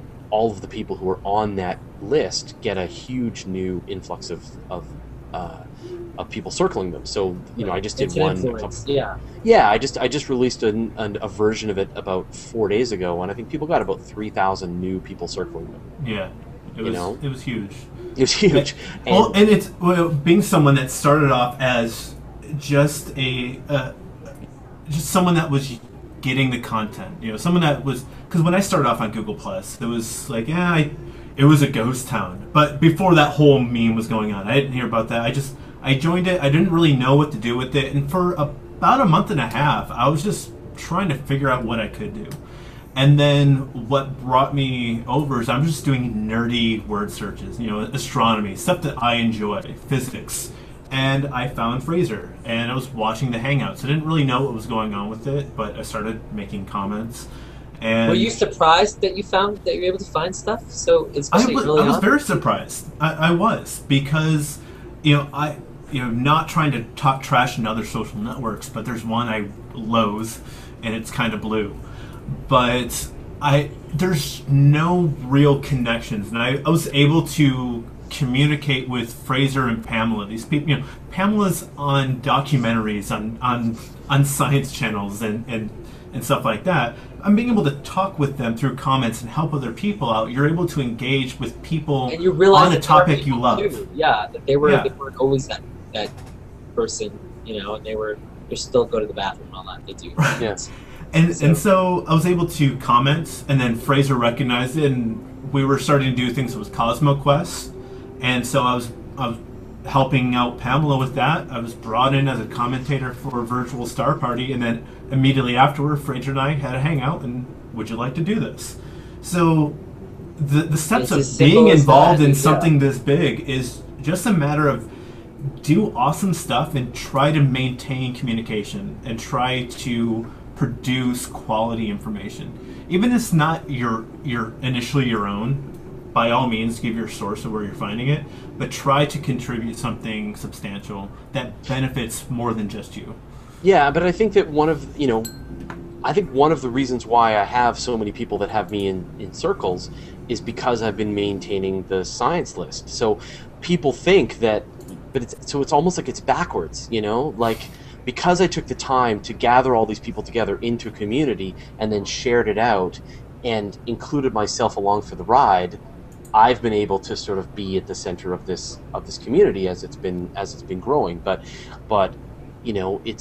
it's not me, it's the community, and I'm able to come along for the ride. And I think that I'm amazed that other people haven't done this yet. I mean, there's a few. I mean, the photography community is really tight. Yeah, but again, you've got leadership from folks like Thomas Hawke, and you've got Trey Ratcliffe and people like that who took the time and sat down and built these big circles. And so, well, I think it's also about relationships too. It's also the specific connections, relationships. You talked about Googlers. You talked about you talk about these other photographers forming friendships, bringing people over, bringing whole communities over, photography communities and space communities. Yeah, but it's really, in my mind, there's really just two things you want to do, right? One is figure out something that makes the network itself better. And so, what you're doing by, running a show and interviewing people, and that you're making Google Plus better. You're helping explain it. You're participating in, and we don't bite really in the environment, right? But well, no. The point is that you're not trying to use Google Plus as a way to siphon people away to your own website. You're building something that brings people to. I don't have any music to sell. I don't have any T-shirts. Yeah, exactly, right? Yeah. And so I think that's the first thing. And so in my case, what we did was we did the virtual star party. So we made a thing that's on Google Plus that people say, oh, normally Google Plus is a ghost town, but I sure love those virtual star parties. And after a while, they're like, yeah. But then after a while, they're like, yeah, I really kind of like Google Plus on all levels. So I think that's the first thing, is come up with something that makes Google Plus itself better. But you can do it anywhere, right? Do it on a forum, do it on Facebook, right. Do it on Twitter. Come up with a thing, come up with an idea that makes it better. Now, obviously, it's this problem that you are, you're investing all this time and energy into something that you don't control. At the end of the day, Google Plus can change owns on a all whim, this stuff. Right. They can change on a whim, and they can shut us out of the network like so many other networks have happened in the past. So it's definitely a risk, but the rewards are really huge. So that's the first thing, right? Create something interesting on the network itself. And two is introduce people together, Be this introducer. You're like, oh, you really like space. You really like space. You people should meet and talk, and let's all talk together. And then suddenly the plus mention is that's what the plus right there. And that's there. what it's all about. Yeah. And right. so really, if you look at what I've done, it's just those two things. It's make things interesting happen on Google Plus, and it's introduce as many people together as I can possibly do it. I'm constantly trying to think of ways to get people to hang out and introduce them to each other and just kind of connect them all up into this loose cluster. Well, that's why doing curls, like I've done two now. That's the Hangouts in real life. People actually coming together in a real space. And it's just been amazing to imagine, like, all these people this whole space community gathering in one. Wouldn't that be awesome? You guys had a space weekend where everyone met each other, and well, it was so weird. Things. Yeah, we got a couple of things that are happening like that, though, right? Cool. We've got Dragon Con, which is in Georgia, and a huge crowd of people that comes from this whole community. Are you both going to Dragon Con? I'll virtually be there. That's good. Yeah, next year you'll be there next year. I'll be there next year. But you went to the amazing meeting, right? Right. I was at TAM this year, which was amazing, absolutely awesome. It was amazing at the amazing meeting, believe it or not. Amazing. But no, it was great. You get to meet a lot of people, and it's a thing for skeptics. It's there but it's a huge networking opportunity, and you just make friends with people that you have similar interests to. Very similar to Google Plus. You're finding people that share your same interests. You might necessarily believe the exact same thing they do, but you're still interested in the subject matter. You're able to start these conversations. And your context on this information, you'll be able to get more information that you wouldn't normally get in your day-to-day life. I can't just go outside and know if someone likes astronomy. Unless I'm setting up my binoculars and looking at the moon, no one's really going to mention something, and they're like, hey, can you look at the moon? Here we're able to find people that enjoy the same things we do. And we're doing the same thing with Science on Google Plus, a public database.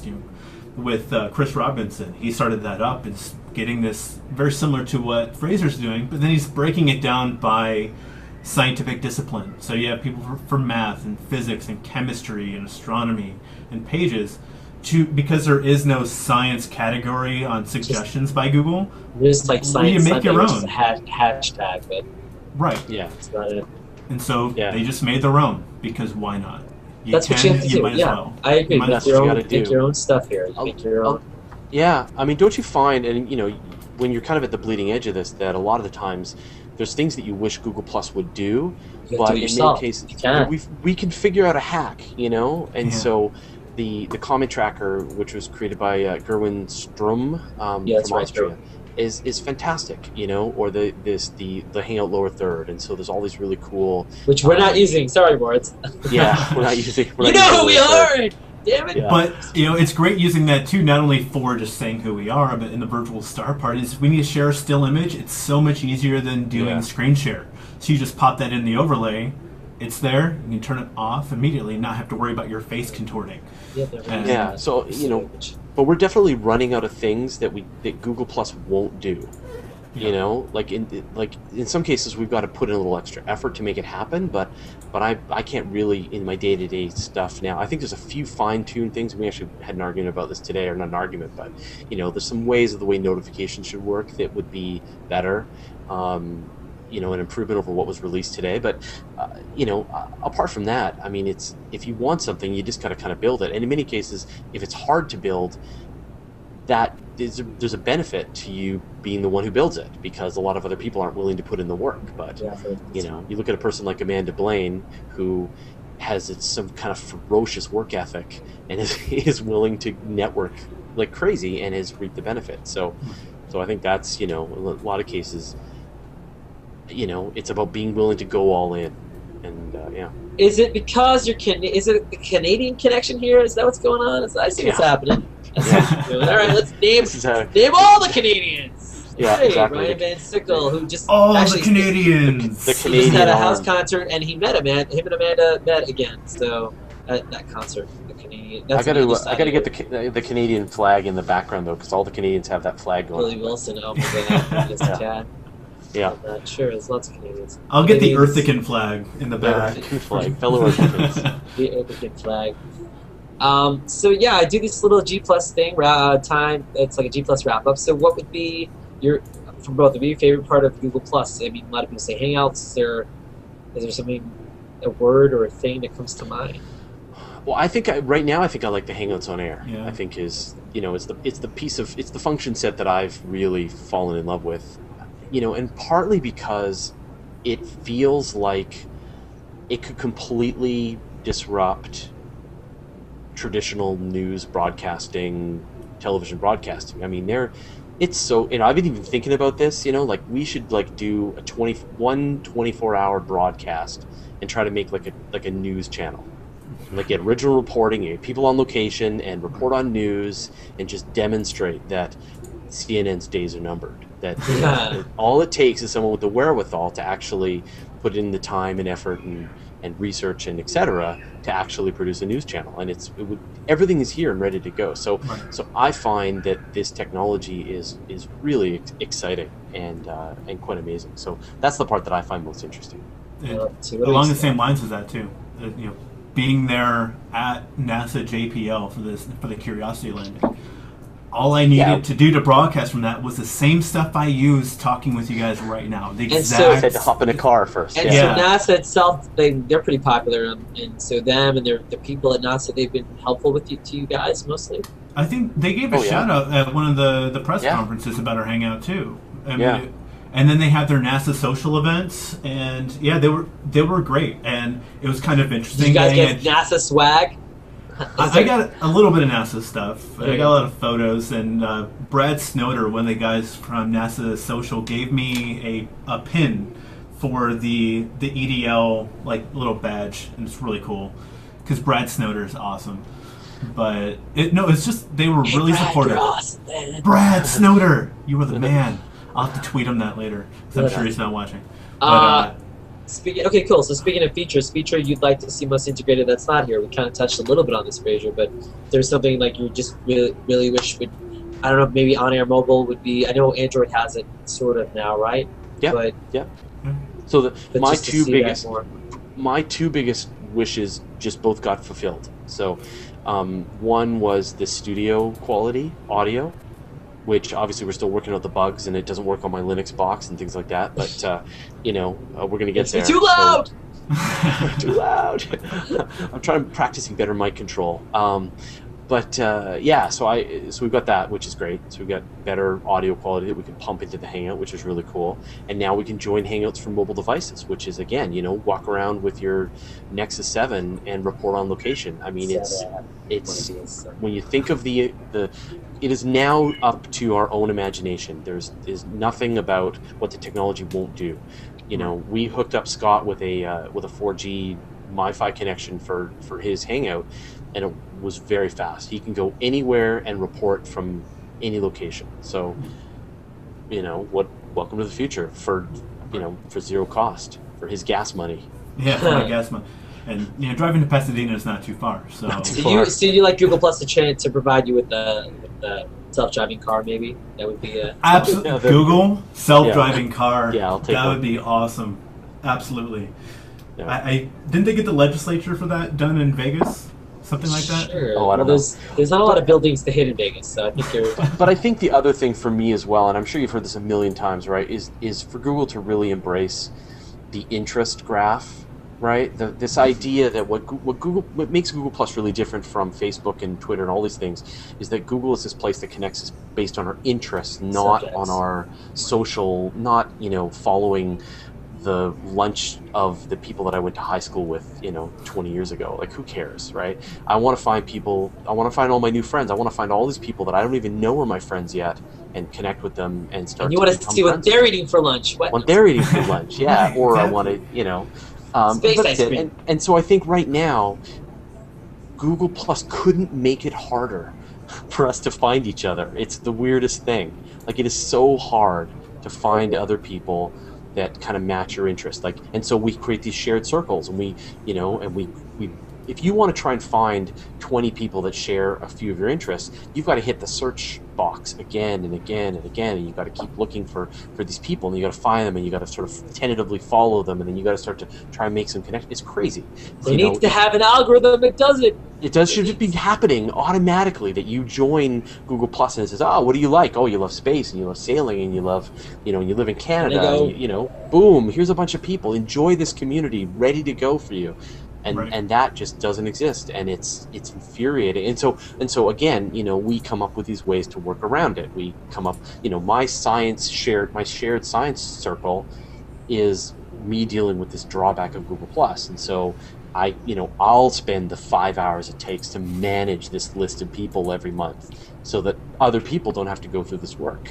But it sure would be wonderful if an algorithm did it. I would be glad to bury my science circle if the algorithm would do it. If the algorithm came up with his just suggested circles based on, I say it should be like a TiVo or DVR, where it's like, all right, we're watching your activity, you're entering keywords, you're giving us some information, and we're watching what you're doing, and then after we watch you and you give us all the stuff, we go, oh, here you go, here's suggested this, suggested bullet top. Here's a stream, and stream to check. Well, and to show how much people need it, Fraser's recent shared circle was shared 428 times. The Super Science Circle. So there is a desire for it. People want it. People share it, and people use it. The only thing I would say is, as awesome as shared circles are, and the user list and all that, I would say there's something more powerful than someone specifically seeking you out and circling you in a hangout or individually. That is by far. They made that connection is strong, versus like a whole circle where they're like, all right, I have to look this person and that person. So I think that the idea of people just being more encouraged to hang out and more encouraged to circle strangers or that kind of thing, I think people are scared. There's that culture, we were brought up with don't talk to strangers, right? And I think that maybe a lot of people have that ingrained in their mind, like, that's so weird, man. Well, I think it's a good balance of shared circles and engagement in Hangouts, and I think Fraser's found that equilibrium where it's not just, hey, let's just spam and market this circle and just put it. It's not just blatant marketing and shoving it down people's throats. It's, I'm here, I'm sharing this, but I'm also going to engage with you, and having that personal interaction on any level, being able to communicate, not just pushing out content, but also opening the window, opening the door to allow people to talk back with you and comment and start a conversation about these subject matters. It's not just, hey, I'm making a snowball circle and sharing it around and just putting your name out there to get more followers. It's pointless at the end of the day. When you have a core group of people that are interacting with one another, and you get brought into a post and you're making friends because you share that connection with someone. It's completely different than just trying to throw numbers into your circle. I think it's kind of silly. No, and they're starting to do in the last few months. They've been doing a better job of introducing more of the community, because I think that a lot, for most of it, they were introducing the same celebrities that you see everywhere, the same social media and celebrity people that already have followings, that are already doing stuff everywhere. And so finally they're starting to kind of embrace the community and show more of the community people. I just think they can keep building on that and keep expanding on that. And even Hangouts on Air, I feel like there's not a good system yet for people to find Hangouts on Air. I mean, the way they have the page doesn't really do it justice, I think. Again, this is one of those situations where we quickly identified that it's not, within Google Plus method just doesn't cut it. That you need to create an event, and a public event, and you need to also maintain a mailing list, and you also need to now notify people when things are happening, and there's a lot of additional activity. We post about it on Twitter, and we post it on Facebook, and we try to build up that pop for when we do our live events, so that we get as much of a following as we can when we do them live. And there's as much marketing, there's a multiplication of marketing that goes into this outside of just the actual Hangout itself. We'll spend hours marketing and preparing for it when we might only spend an hour in the actual Hangout. So it would be lovely if that stuff was more automated, that it was supported by Google Plus. But again, it's an opportunity. If you're willing to put in the effort and the time, and you're willing to take those steps, then you can build up that following when other people just aren't willing to put in the effort. So, and you just have to keep doing it too. Like, I think that a lot of people out there think you just can't be discouraged by how many numbers you get, whether people are watching or not. You have 0 people, 1 person. As long as you keep doing it and you keep sharing it, those things exist on YouTube and Plus and all over the internet. So metrics are nice, but it's also something, do it because you love it, and keep doing it because you love it. Metrics are a good thing to go off of and kind of get a little bit of feedback numerically and see what might have worked and might not have worked. But it shouldn't deter you from doing things you love because you love doing it. I would only say the trickiest part of an HOA is guests and scheduling. Like, you guys can probably getting the schedule together and making sure, real life doesn't conflict, and guests. And weather. Weather. Well, you guys, weather in the storm. Yeah, we have that additional problem of weather. That too. So, when you think of Hangouts, the first thing that comes to your mind is what? Preparing my lighting and getting the preparing work. No. For me, Hangouts is, I have this great opportunity of working with astronomers before we bring them into the Hangouts on Air. So I get to spend a few hours, with people across the world, like Jukka Laakso in Finland, hours working with him, making sure that his camera's working right, with this telescope we're dealing with this. I get this opportunity to be in Finland for a few hours and look at this guy's telescopes, and that's really cool to be able to use it as that.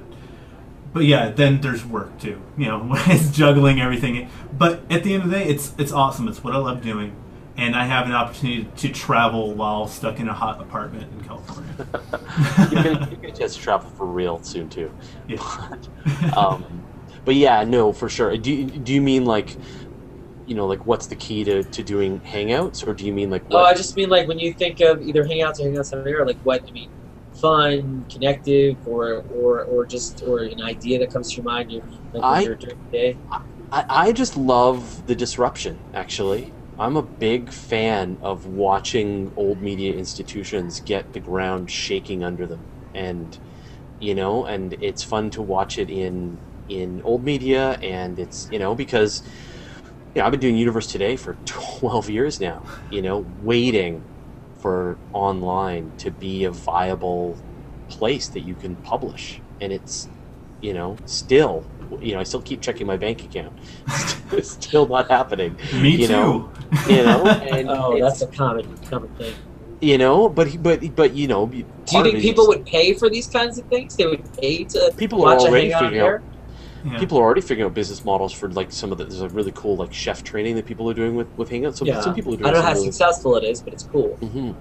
Well, again, I mean, I think that, you know, it all depends on the quality, right? So if you could create a Hangout on Air, which has a level of quality that matches what happens in traditional media, and you figure out a distribution platform, there's, you know, people would absolutely be willing to pay for it. So, you know, it's but it's a new world. We got to figure this stuff out as we go along, and got to be willing to spend a few years. Making money while we.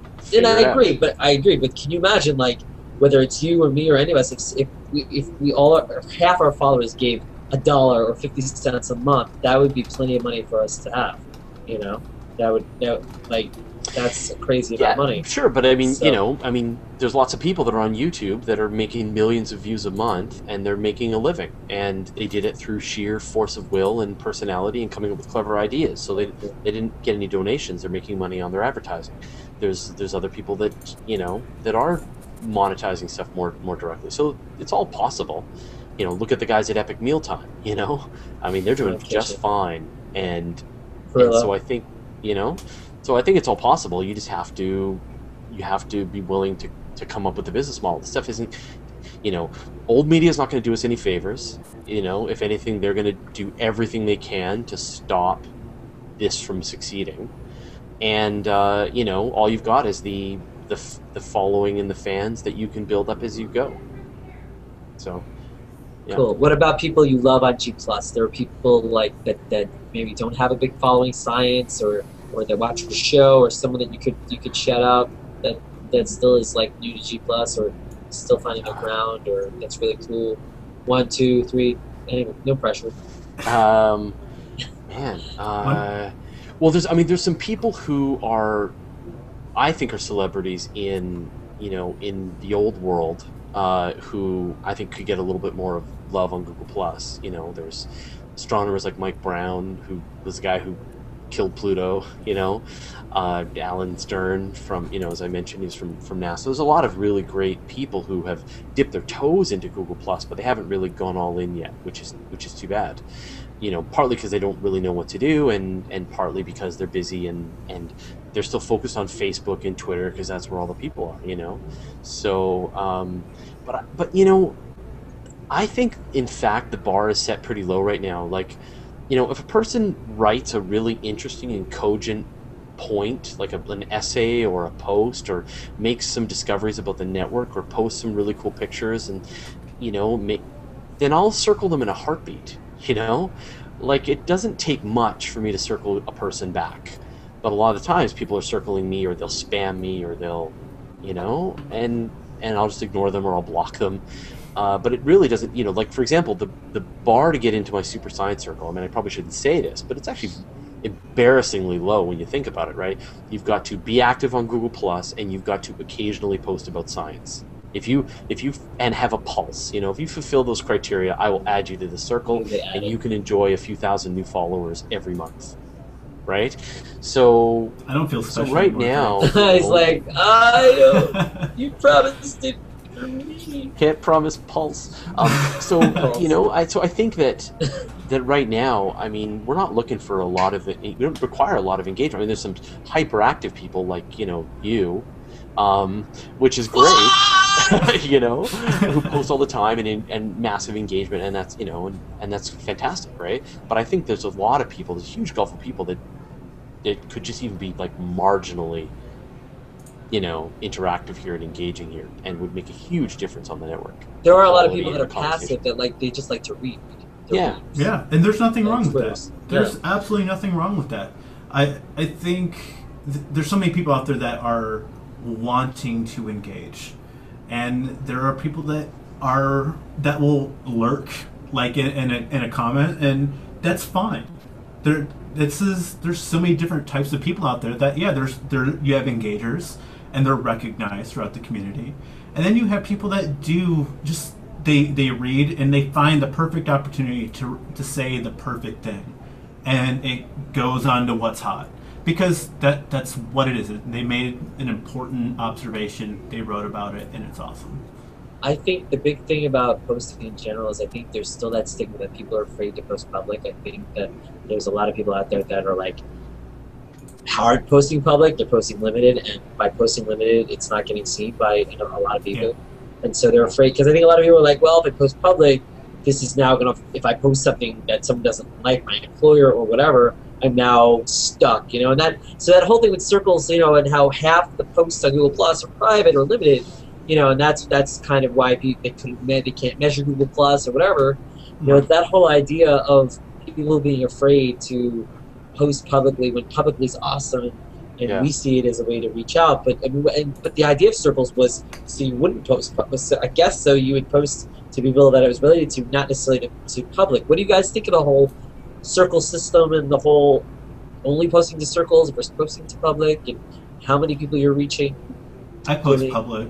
Yeah. Yeah, I mean, unless I'm trying to coordinate some project, I'm posting in public. So, if I'm trying to plan out the next virtual star party with Scott, then I'll post to the virtual star party group, and then we'll have a conversation, and it's limited, and no one else can see it. But I would say, the vast majority of what I post is public. And in fact, I'll nag people. People will post something, they'll share it with me, and I'll say, why didn't you post that public?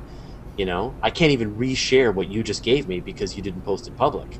And so then I'll have them go back and do it again, and they'll go back, they'll post it public, and then as a reward, I will reshare their post. Or you can take the post and just hashtag their name or plus mention their name in it. That's more work. Yeah, no, but I will have them go back and get into the habit of posting things public. If you post a nice picture of space that you took with your telescope, why wouldn't you want to make that public?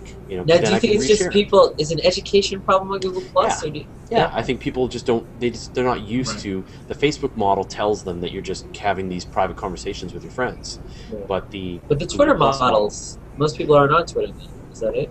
I don't know. It's also just people don't realize that when you post, public is one of these options that you have to choose, and so they look through and they go, oh, I want to share it with my friends, and I want to share it with my family, and I want to share it with but they don't realize that public is the button you really want. So that's the all along I it's think an education thing, right? And I think all along, like Google maybe they're trying to figure out what people can get on their own or from a community. Mm-hmm. Maybe it's more about helping each other, and that's what they're hoping for. Is that, people say Google Plus is simple, right? But how simple is it? Is it simple? Or it does take time, doesn't it? It's fairly simple, but I think the biggest thing about whether to post public or to a circle is that, if you want someone to recognize you and know what you're talking about, you can't whisper to your friend only. No one's going to know what you're saying if you're just whispering to your best friend. I don't know about you guys, but I find Facebook's interface baffling. I have no idea how to use Facebook. I share my Google Plus posts on Facebook. I actually have a Google Plus. I have a Google Plus Facebook list that people subscribe to. Yeah, so I have no idea how to use it, and I'm constantly every now and then I've really got to learn how to use Facebook better, and so I'll read a couple of tutorials and I'll muddle my way to make a couple of improvements to my Facebook page or improvements to the way I'm posting it, but then I just give up. Well, I think the big thing too is now on Facebook, people can actually, when people post stuff to you or it goes right on your profile. So I think a lot of people are confused about how posts they didn't make appear on their profile for everyone to see. But I think as well, I actually wrote an opinion piece like 9 months ago that said like why I've dropped everything for Google Plus, which is, I feel, right from day one, I looked at it and went, okay, this is going to be huge. It's not huge yet, but it's, Mike Elgin had a really good point. He said there was a hangout he did, and he was saying that this is a marathon, and we're already on mile 10, and most people don't realize that this race has already started, and for lots of reasons. Like, I'm delighted by the network, like I love hanging out on Google Plus, but I also know that Google has massive resources that it's willing to throw at this and make it stick, and they can integrate it deeply into all of the other stuff that you do on Google anyway. So it's inevitable that it's going to be, that they're going to keep iterating until they figure it out. But also, as a webmaster, there's a real benefit to being active on this network, because, it helps, in the long run, it's going to help me get discovered in the search engines as well. So there's all these really good reasons why you want to be active on Google+. But for me, the number one is that, it's got to be really entertaining and a fun place to hang out. And so I think that, I recognize all those things right from day one, and then I'm all in. So, hey, what a surprise! Google Plus is up 43% in the last month. Hey, but for me, this is all inevitable. Right. And that's how I felt too. I felt that way about Buzz, and I was wrong about Buzz. But when Buzz came out, I thought, "Oh, this is cool. Let me." I didn't get that feeling from Buzz. Well, I didn't know what Buzz. I knew it was a Google social thing, and I was like, I wanted to try it. So. I didn't get that feeling from it. I played around with Buzz, and I just kind of went, "No, this isn't going to take off." You could just feel it in your bones that it wasn't going to take off. But you play it with Google Plus, and you go, "Okay, this one's going to do it. This one's going to go big," and so I've made, I've burned the boats and burned the bridges, and I've moved fully into this, into this network. Ecosphere. Yeah. And you definitely have, and you've made it approachable. As someone who just started, as someone that had no idea what was going on with Google Plus, and was able to incorporate my life into it, be plus Scott Lewis, and put myself out there. And now you will be a vanity URL. You'll have that. Did you get a vanity URL yet, Scott? I got one. I'm verified. I haven't checked it out yet. Oh, okay. If you go to your profile, it'll see whether you've got a vanity and that's URL. That's it. Yeah. You'll be in the big time if you get one of those. I'm a verified name, but I haven't looked at it yet. But I would love to be verified. What about, so speaking of cat pictures, dog pictures, animated GIFs, does that bother you, that those kind of posts, or do you not care about them?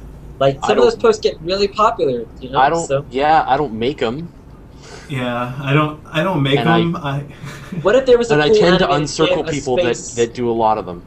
So what if there was like a cool space animated GIF? Would that be cool or not really? There's been a few, sure. There's been a few.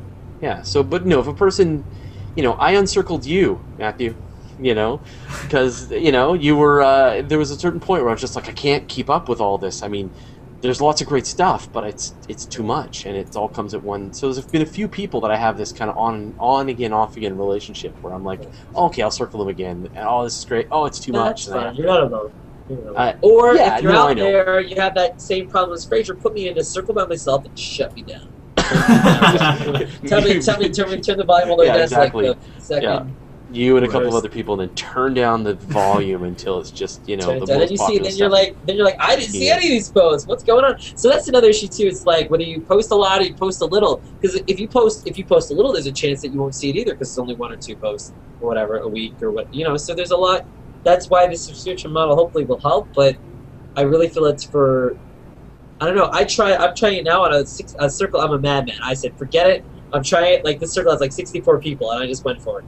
And I'm getting most of my notifications are showing up in the email. The ones that are showing up in my notifications, for some reason I can see email. It's like email. I can see all of them. And you can't see them as fast. I think that was a huge mistake. I mean, the thing is like the fact that these things come by email, I think was a big mistake. Like right now, the way it should have worked, I think, was you could subscribe so they show up as notifications, but to actually send me an email, I don't need the email. Like I just want to show up on Google Plus and see that these people have made posts, and then I can see that get notified. But to take that extra step and actually send me an email, and there's no way to stop that email, what I'm doing is I'm just sending them all to the trash. So I've set up a filter, and so any new post notifications that happen on Google Plus just go into the trash, because for me, I want to see them in Google Plus. I don't want to see them by email. Right. So and I think the solution is making a notification center that's better. That's more intelligent. I don't want to be notified when people +1 my posts. I mean, I appreciate it, but there's nothing I can really do about it. I can't thank them for the +1. I mean. Well, you could, but that's a lot of time. That's a lot of work. Yeah.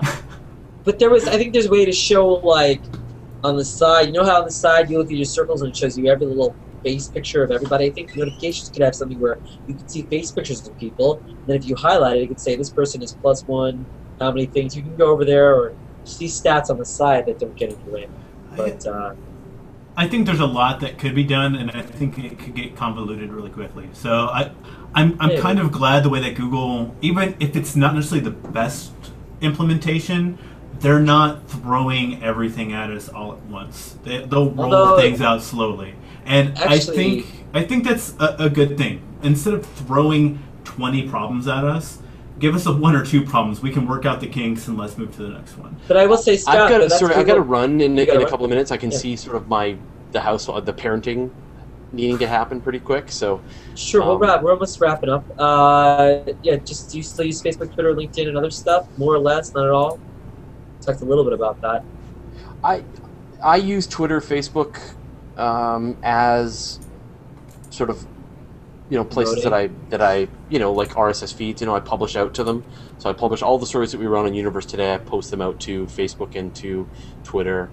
I'll answer. I'll respond to stuff that people post to me. If people want to reach me on Twitter, I'm happy to respond there. But I'm not really reading my stream on Twitter.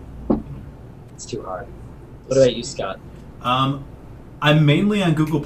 I'm a little bit on Twitter because some of my new friends I made at TAM are only active on Twitter. So, but yeah, I have a huge influx of people on there, but I share with Facebook and Twitter. I share my Google+ posts on it. So that's my mouthpiece to other social networks for Google+. It's I will talk back and forth with people on Twitter, but I always have a Google+ window up on my computer. Always. And it's harder. Hootsuite is up Twitter sometimes. is harder, right? Twitter is harder to keep track of the conversation as Google+ is, right? It's all right there. Right. So, I mean, I have Hootsuite to help break it down for me, which is nice to have. But at the end of the day, I really ignore Twitter and I really ignore Facebook. I really ignore it. I do. I'm not trying to be hateful, but it's just something I only use it to share my Google+ stuff or something from someone I know on Google+ that I really think is worth sharing. But I've already shared it on Google+, so put it back out there. Well, Fraser said he has the parent. You guys have been awesome. Is there, before we go, you can plug virtual star parties, Cosmos Quest, public database, every Universe Today, Astronomy Today. Cast. Cast. You plugged it all. It's all good. Is there one or two things that you guys like? Can we expect? Well, people should hang with us on the virtual star parties, right? So that's every Sunday night when it gets dark, on the West Coast. So usually kind of 8:30 right now Pacific time. 11:30 Eastern. Yep. Circle me, circle Scott, circle the virtual star party page, and hang out with us and make some requests, and let's look at the stars together. Awesome. Well, thank you so much, Fraser. Thank you so much, Scott. It was a lot of fun, and we covered most of the universe. If you need to take off, I'm just going to wrap up real quick. And just to thank everyone for watching. Coming up, I know Fraser's got to run. If Scott wants to hang around, and we can do a little after show with some of the audience for a little bit. I promise it won't be 2 hours. We can do like 10, 20 minutes. And, hopefully Sarah Hill and Sweet 709 will be up on the show in a couple of weeks. We have the anniversary show coming up September 12th. I'll be doing a marathon like you talked about. I'm going to do an all-marathon thing. Maybe I'll add some star news in there. Maybe I'll get you doing some space news, and I'll get in. Time difference should work out pretty well. Maybe not. I don't know. But thanks for watching live or on YouTube or on Google Plus or hangoutconversation.com. Conversation Plus coming up. We're going to do more space together. This was out of this world, guys. We've never heard that before. The final frontier of awesome sauce. Good night. All right, thanks, Matt. We'll see you later. Everyone. See you later, everyone. Thanks a lot. Hangout Conversations.